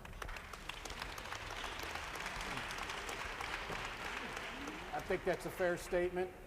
And I will say this, from the time it happened in 1976, there's not a city in America doing that right now. So we would be the lone school district doing that. I'm not saying that's not the way to go, but I would say your statement is accurate. Vita, can we have another audience question? Yes, and just to point out, several people had questions about, are we going back to separate but equal? Haven't we done this already?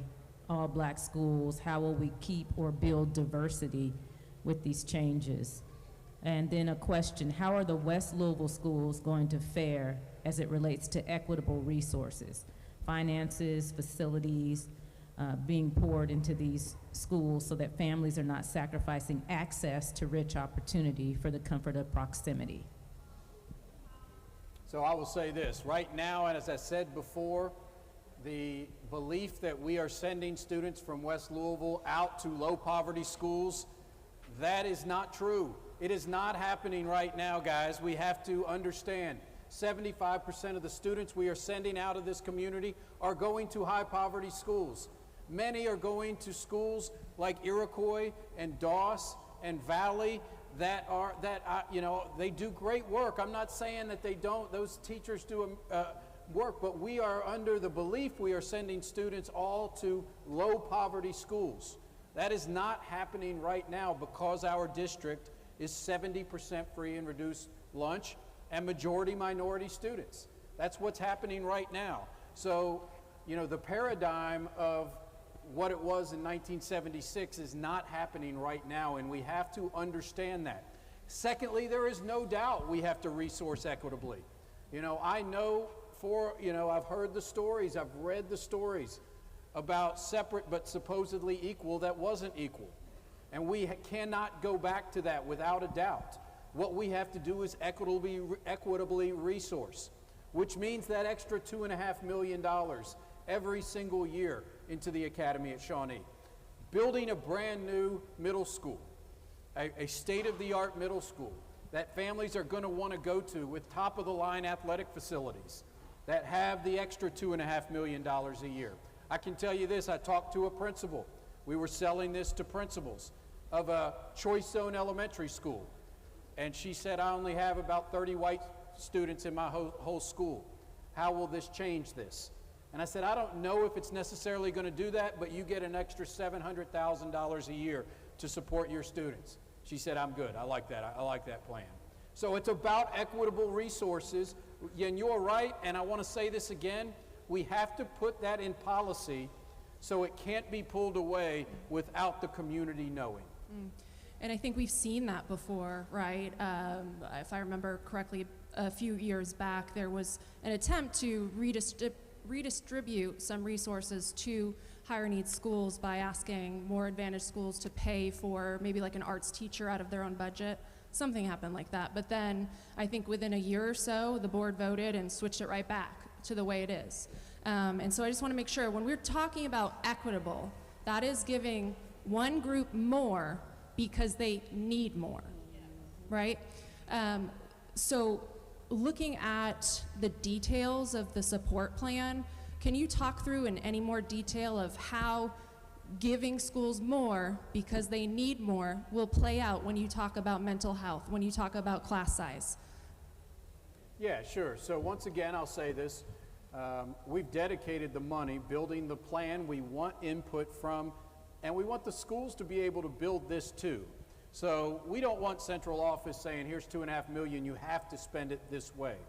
We've said without a doubt we want higher teacher pay, we want higher principal pay, we want one-to-one technology, every student with a laptop and every student with connectivity at home and at school. So they have the opportunity for the internet at school as well as home.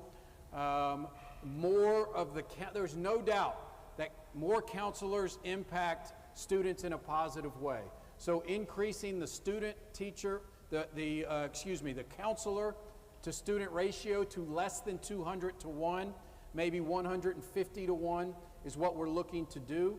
No doubt about that. And so those resources and mental health counselors, but then we also want to have the school to have access to these resources so that they, with their families, can choose what they want to do to support their student population as well. Okay. And I want to pause on the mental health counselors, practitioners aspect of the plan. I know, having worked in a high poverty middle school, I mean, one student could take up an entire mental health counselor's day and do that almost every day. So do we think, I understand what you're saying, that 150 to 1 would be better, but is that really the goal, that we should be shooting for? Well, I'll say this, we can shoot for much lower. Unfortunately, right now, all across, we are in staffing shortages on everything. So when we talk about mental health professionals, we have to have the health professionals to put them in. So that's number one, but we are thinking about this long term. I don't think at all I would say that that is the perfect scenario, but what I want to say is a choice zone school, let's say it's 150 to 1, and a non-choice school maybe 200 or 250 to 1. That's what I think is equity when we're talking about choice zone. And then continuing to monitor that and put into policy that if our board increases revenue by more than, or at 4% every year, a portion of that continues to go to our choice zone schools in policy so that we can continue to grow and support those in additional ways. Did you want to say something, Brent? Not on that. Okay, Kish?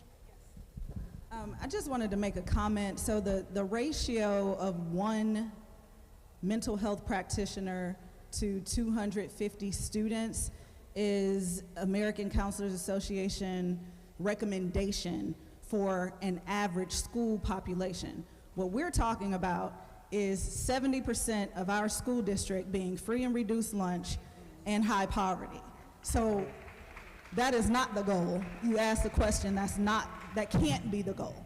We have to acknowledge that our kids are coming with the adverse childhood experiences, whatever the new buzzword is, they got them. And so we have to have a better ratio of adults, caring, compassionate adults to our kids. That is the narrative. I will say this, I know we got more questions coming, but this just keeps coming up in my spirit, and so I'm gonna say it. There's a parable about a wise man and a foolish man, right? The comparison is for us to be the wise man, right? That we are not building houses on sinking sand. We're not building schools in communities where we know there's no investment. So if we're gonna talk about building the schools, we have to also couple that with the investment in the community. And I'm not talking about gentrification, I'm talking about investment in the community, in the people that live in the community. Sorry. Can I say one thing?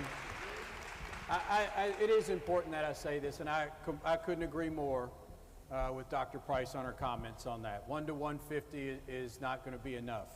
But I still want to say, too, your comment from earlier about the community and the city owning a part of this as well. You know, once again, we always turn to the public school system around this nation, not just here, to solve the ills of our societies and communities. And I'm not saying we shouldn't be a major part of that, but we've got to hold other agencies accountable as well. If we have kids with mental health issues, we need the community to step up as well. On that note, I know that CEQA had folks raise their hand at the beginning. I did not see Mayor Fisher or I don't think members of the Metro Council, correct me if I'm wrong. Should they have been here tonight?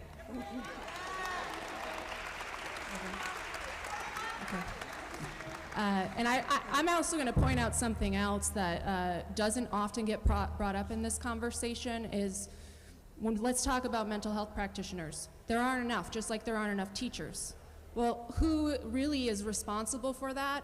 Our higher ed institutions, right? That's who's training and putting these folks out into the world. And are any of those folks here tonight?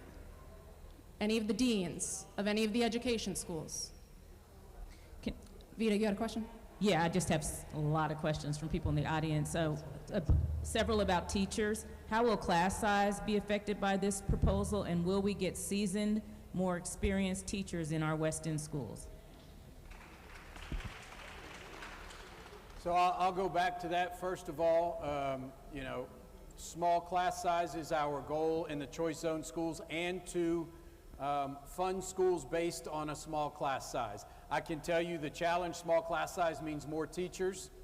Let us hope and pray that the teacher shortage is corrected soon.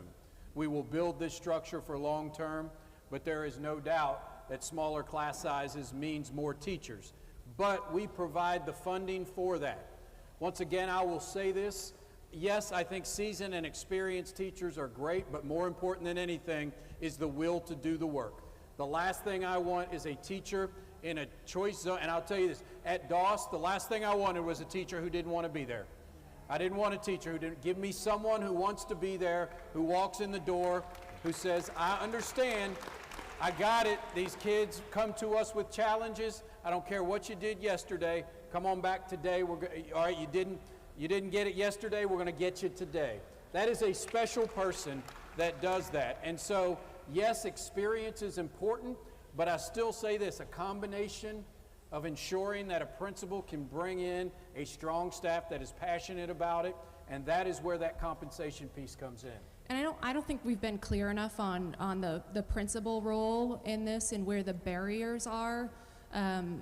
Could you explain, if I am a principal and I want to build a team that I believe can support these kids in the way that they need to be supported, what is the obstacle right now when it comes to being able to select the teachers that you have in your school?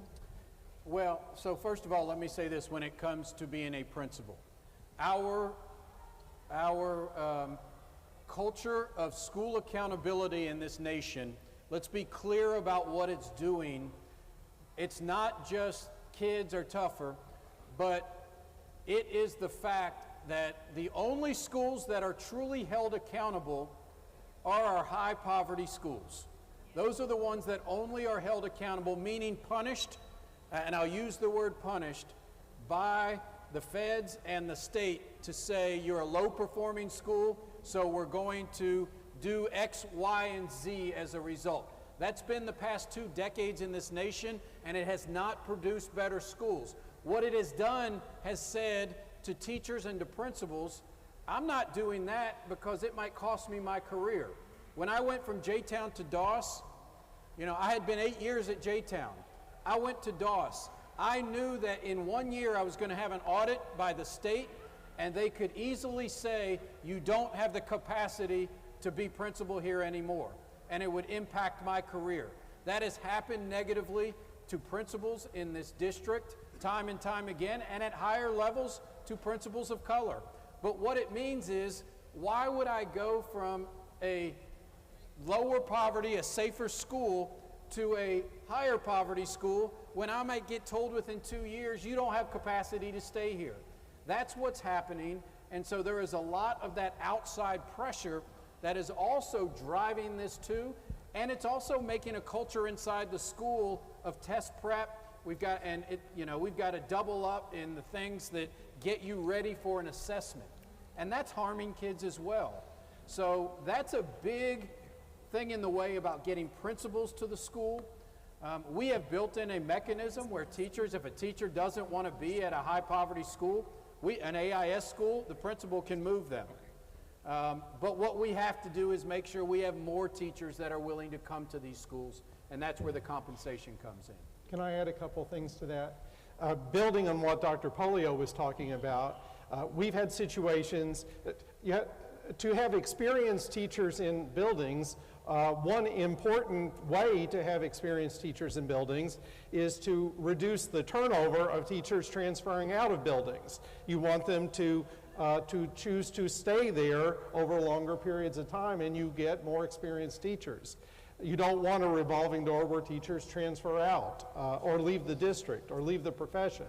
And part of what Dr. Polio was talking about is if a school gets put in the category by the state of a low-performing school, they will send in from the Kentucky Department of Ed an education recovery specialist and an education recovery leader, and those folks may say, we've gotten reports from buildings where our teachers are saying to us, they call them ERSs or ERLs, E-R-S or E-R-L. The ERSs or the ERLs told us every single period we have to write down every single learning target for every single class, and then we have to write down every single student who missed any one of those learning targets during that period, and we have to write down for every single student that missed a learning target individually what we're going to do for that student, and we're losing our planning period to even do that because they're requiring us to have these professional development things during the day. And so at other schools,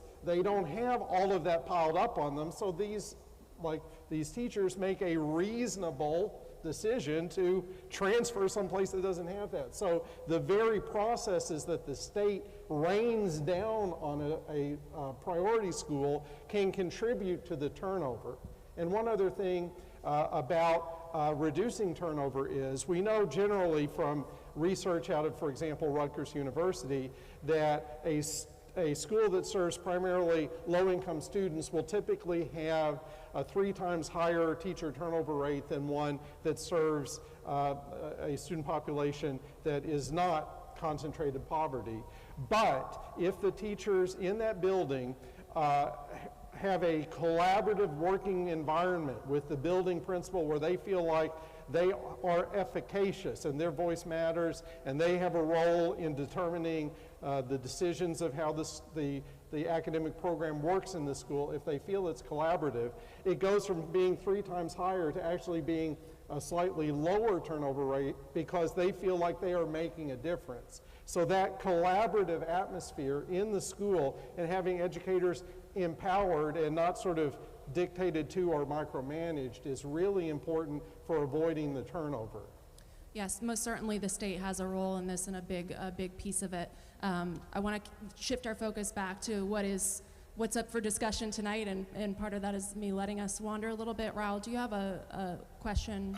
Regarding principals, in your proposal, you use the term executive principal is used. What does that mean, and the project manager? So the executive principal, essentially to pay a principal more to be in a choice zone school, we need to make a new job description for them. And so executive principal is the name that we would attach to that. That would then accompany with them a higher pay grade. So that principal would make more money than the other principals. Would that be in all zone schools? The choice zone schools, yes. Yes, okay. And then your second, I think you had a second question? About the project manager. Oh, the project manager, we want to dedicate someone in the early years to ensure that what we say we're getting to schools, they're working on that full time. They, with the 13 choice zone schools, are ensuring they have what they need to be successful, that they don't have to go through red tape. It is someone who would have direct access to me to say, you know, choice zone school ABC they're not getting this support. They need it right now. And that would have the authority then to say, let's get that done. So it's that person that we're really trying to eliminate the red tape of having to climb the ladder to get things done. All right, I'm looking at the clock. Vito, we are going to go to you for some rapid fire round of questions. So if our panelists could, if it most applies to you, be the one that answers it, but try to do it in a succinct manner. She's talking to me. Why are we changing the assignment plan before we get more schools in the west end of Louisville? And how is it possible that JCPS and the board never provided funding to build a new middle or high school in the west end in the last 50 years? So once again, I mean, I'd clap for that. I can't speak for what's happened in the past. What I can tell you is that we could build a school right now, but if the student assignment plan doesn't change, there's no one to put, we can't put anybody in the school because the students can't choose to go to that school right now. And so they have to both happen at the same time. And to be clear, in this plan and already in your plans, there is an investment for a new middle school in the West End. We have now dedicated to 3 new middle schools that we will shortly ask our board to approve, which is a campus for a new middle school, a campus for W.E.B. Du Bois, and a campus for Grace James Academy. And can you tell the folks here where you hope to have that middle school for the West End? I don't want to promise anything yet. We are looking at some high prominent property that has been promised to West Louisville many times over to be different things that we would like to make that a middle school campus. So that's as much as I can give right now. And what year will students be able to first enroll in that new middle school? We would like to approve that before, at the same time, the land and the school at the same time we're passing it, so we're not making a promise that we're going to find land after it. We want to approve that land, the purchase of the land, the building of the school at the same time, so people understand we're putting our money behind that promise, then it's a 24-month process to open a school building. So it would be, first year would be 24, 25. So just to be clear, with the school at 24, 25, even if the building's not done, open in a temporary space? So we would have to have a swing school for the 6th graders who choose that in 23, 24. Okay, which means maybe families wouldn't choose that swing space for that year. And they will wait till the new school is open. But we will have to have a space for the 6th graders as they come into that for the 23, 24 year. Okay, Vita? How might charter schools and vouchers compromise the new plans? I think they're a great risk and a threat to our schools and our communities. I think when you see the charter school bill, HB 9, that was passed today, it is taking funding away from our schools and diverting it to charter schools. And in the end, in JCPS, our neediest students will still be here, no matter how many charters are opened. We'll still be here. We'll be serving our students with less funding. And so I'm not, I'm one that I can say I've seen it out there. There are successful charter schools in this country. There are. There are very unsuccessful charter schools. What they are proposing now gets a risk of a lot of money being diverted from our public school system that we need for our kids to private entities, and I have a real problem with that. How will JCPS stem white flight if white parents decide to send their kids to private schools? So I'm going to just say that can't be our focus. We can't have magnets in response to white flight. It's difficult for me to sit here as a woman of color and be in a community where there may not be individuals that want to be in a school with individuals that look like me. That is not something that we can continue to respond to.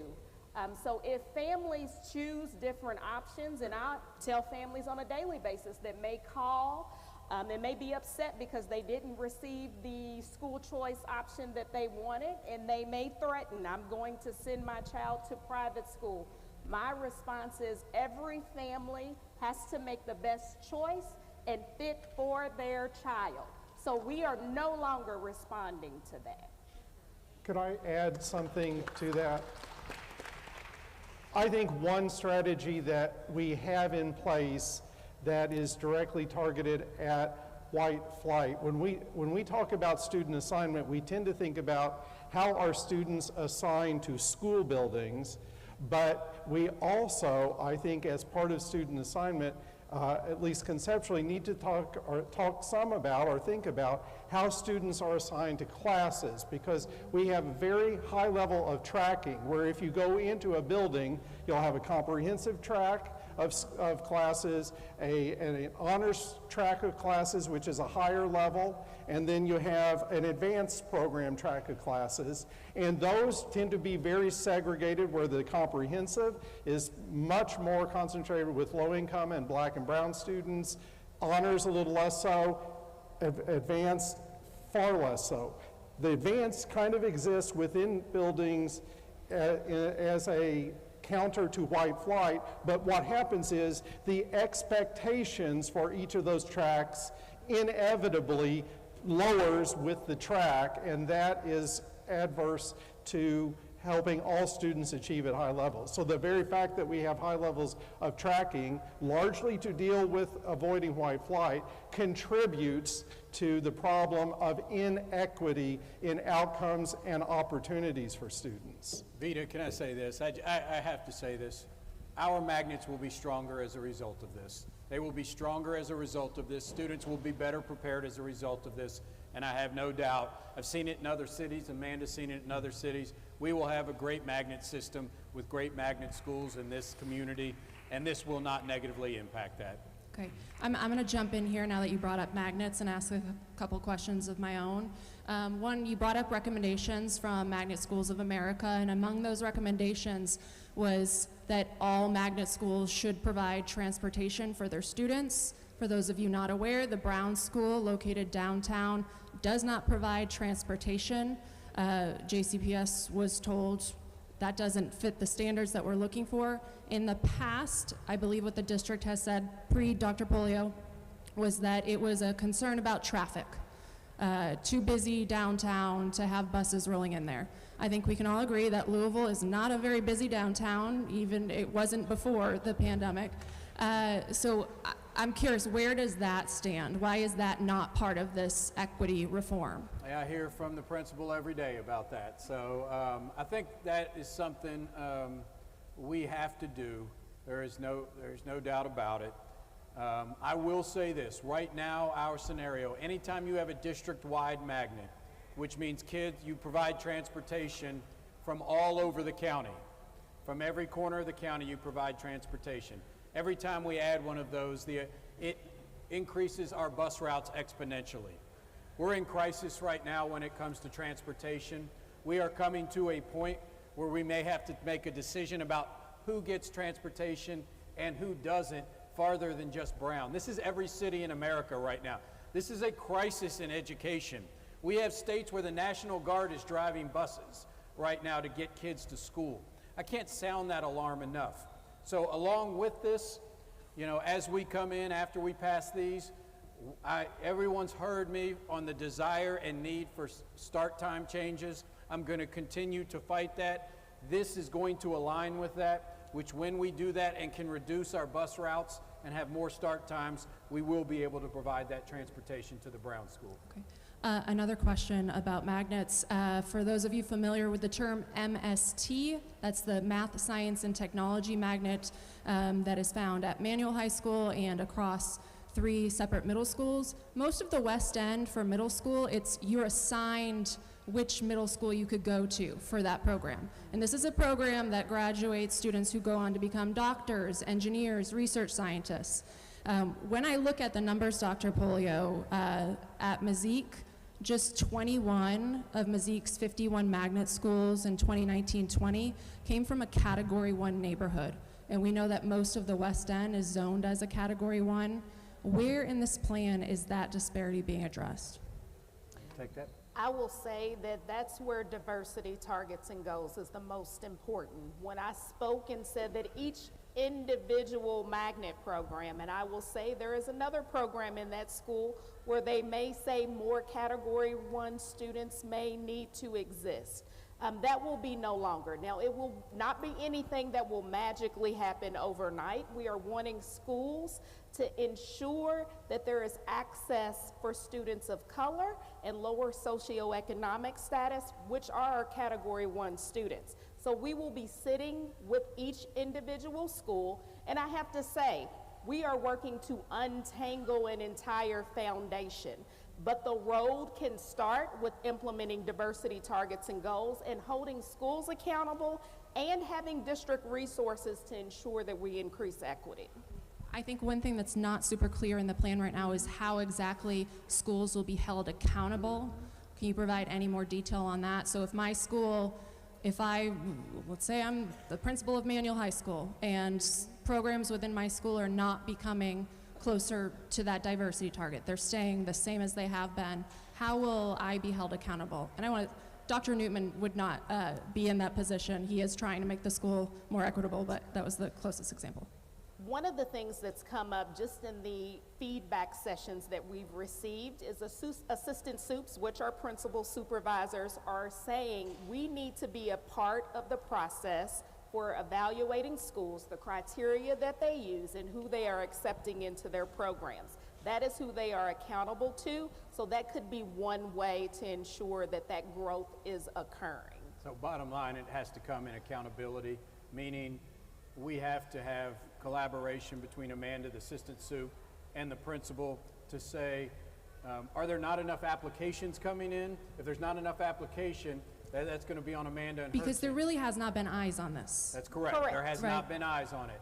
Or is it the school and the principal making a decision? If that's the case, then it's an evaluation issue of holding accountable the personnel at the school. Okay, Vita? What is the diversity target? So that's going to be able to look like our student demographics. I mean, I'm talk sorry. forward and I Go, think it'll go. pick up your mic more. Oh, I'm sorry. Okay, so that is going to have our individual programs reflective of our student population. And so we have diversity categories 1, 2, and 3, so there will be individual goals for schools to be able to be reflective of our district's demographics with our students. Do you have another? Question involving discipline. How will you ensure that behavior issues are addressed in schools? Building a school is fine, but what about behavior and teacher retention?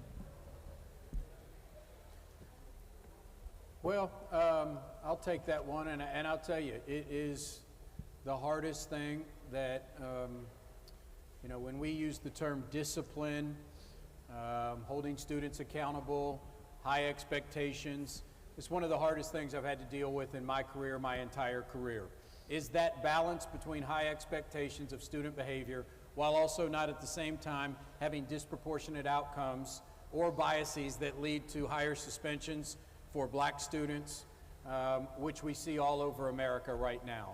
And so, you know, that is very challenging whatsoever, but I think without a doubt it comes to resourcing the schools. You know, especially the younger the student, when there is misbehavior, there's usually a reason why behind that a student is manifesting something into misbehavior. I've seen it in most of our schools. I'm heartbroken by what I see many of our kids have to go through on a daily basis. So providing those resources and the training that schools and teachers need in order to be successful. And I'll tell you this, I've seen it firsthand. More adults in a building doing their job, being passionate about what they do, being on it usually means less discipline issues, and that's what we have to do.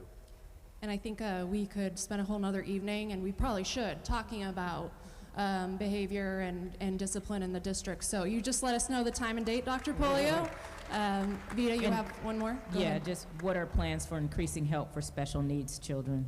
That also was a concern from the audience. That kind of gets off from the student assignment aspect, but I will say we see students with special needs very much underrepresented in our magnet programs to a degree that I am confused how there has not been a lawsuit yet. How is that being addressed? I will say that is something that should be a part of diversity targets and goals. And also, one thing that I am proud that we've been able to address is our EL students having access to magnet Explain what schools that and means. programs. I'm sorry. English language learners. Language learners. I'm sorry. We get so used to acronyms in the district.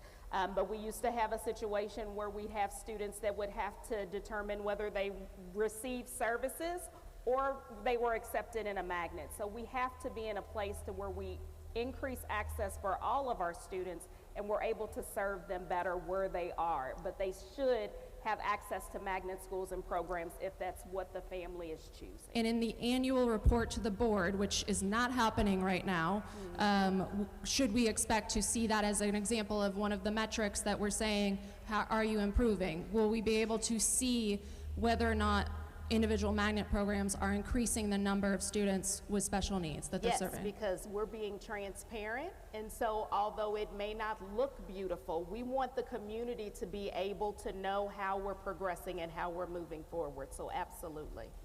One thing, I've been in the school district now for over 30 years, and so you wind up becoming somewhat of the institutional memory, and I'd put that in this and that category, and that is, prior to the Supreme Court throwing out the student assignment plan in 2007, the school board would actually have individual schools come in and report periodically on their efforts and strategies to reach their diversity goals. And sometimes I think schools would, and the school board and even the superintendent would learn effective strategies out of that.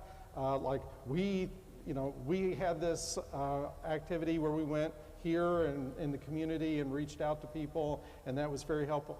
And so we may want to think about having some of those opportunities to have report outs to the board, and the board learns, and school leadership learns from one another.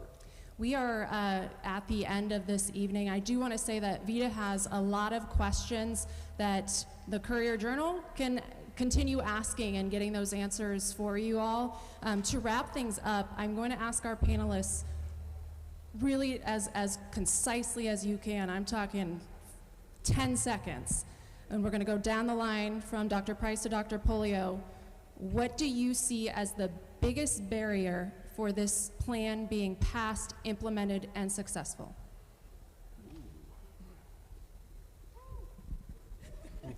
You just asked a big question. For me, I would say we have to address the elephants in the room, and that means we have to call out the fact that we have nice white parent syndrome, and we also have nice white educator syndrome. And so when we start talking about we want more diversity, we have to understand what equity means. And you broke that down beautifully earlier.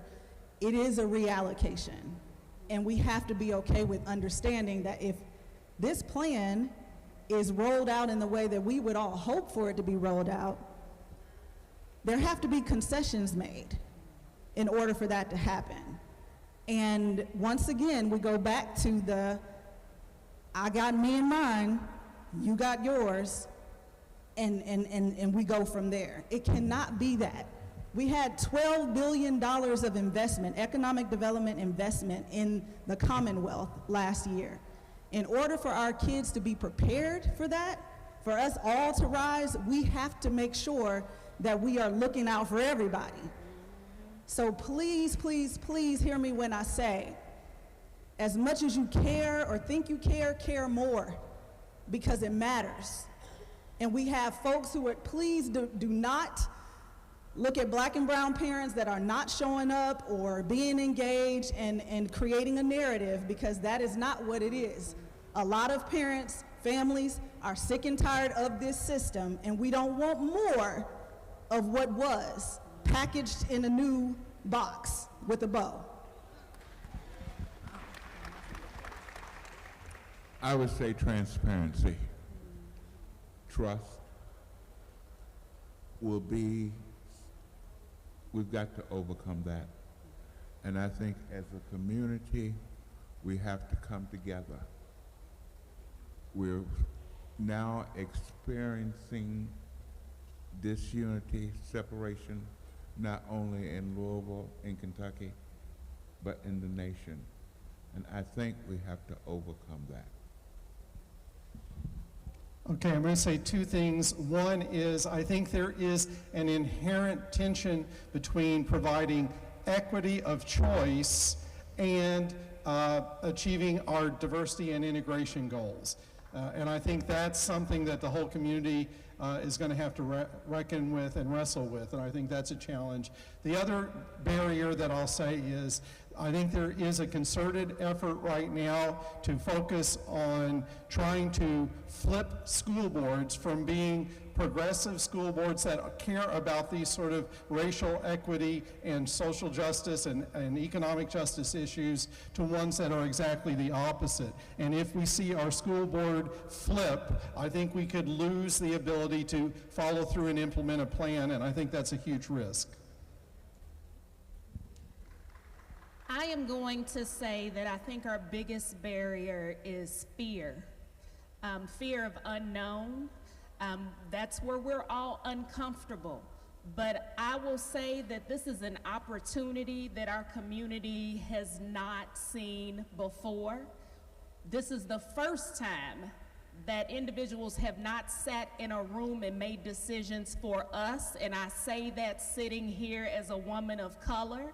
So this is an opportunity for us to get what we need for the students that need us the most. And if we address that, then we have positive outcomes for all. So we can't leave anyone behind, but we can't also let fear keep us in a place where we can't move forward. Allow that fear to open our minds, to be innovative, to think outside of the box, to get what we need to ensure that our students are successful. I would just say, first of all, political will, the political will to continue to fight in the face of an extreme amount of pushback, You know, the correspondence I get from people is, and I know Sadiq was probably the same, is unbelievable and disheartening. is probably an understatement, but the political will to continue on because it's too important. And then building the foundation of the safeguards that when I'm gone and this board is gone, that those safeguards are still there for the community to say, you know, if they're going to change that, we are going to know about it, it's going to be transparent, and we have the opportunity to stop that. So that is where the trust comes in to say, these things we're saying are going to happen 1 year from now, 5 years from now, 10 years from now. A lot to think about when we listen back to what each of these panelists said. A lot of barriers in the way, and we're going to be continuing these conversations. The district is, the Courier-Journal is, so I hope you continue with us. I do want to thank all of our panelists for being here tonight. The questions weren't always easy, but you answered them, and if we could give them a round of applause for being here. And at this time, I'm going to ask my boss, executive editor of the Courier-Journal, as well as she's the top editor of basically all of the newspapers in the Midwest, Mary Irby Jones.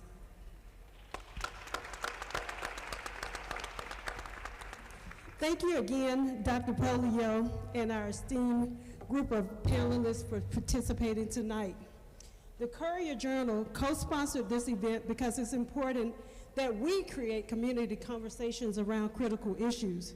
Our newspaper has been the leader in covering this issue, included in 2 investigative series in 2021. We will continue to bring you comprehensive coverage of this district's student assignment plan at courierjournal.com and in our printed newspaper. Thank you for your support, and thank you all for attending tonight. And last but not least, Ms. Siddiqua Reynolds, to the floor. I want to thank you all so much for coming out and for sticking in with us and for trusting us with your children, even in the child care area. I also want to thank all of the panelists for being here tonight. There were some tough questions and they answered them, but there's so much more, and I'm just begging us to continue to pay attention. Continue to pay attention. We really are under attack and have been for a long time in this community. We certainly have allies, and we've heard from some of them tonight. But I think it is important for us to remember some of these answers, because answering the question wasn't enough. It is, if Dr. Polio is in fact going to be able to roll out a plan that we believe in, number one, you've still got to offer some input. It's not final yet. There are changes that need to be made. There are other things that we need to make sure of. We have to ensure that our schools get the investment that they need. You cannot have a school with 85% poverty and the same ratios. They cannot have the same level of investment as a school with 15% of the kids in poverty. You have to do something different. And that's why it's important for us to make sure that we push not just on JCPS administration, not just on the union, not just on the board. We need to push everywhere. We need to push in Frankfurt, and we need to push here. I am begging us to please continue to pay attention and to tell others and to hold the folks in charge accountable.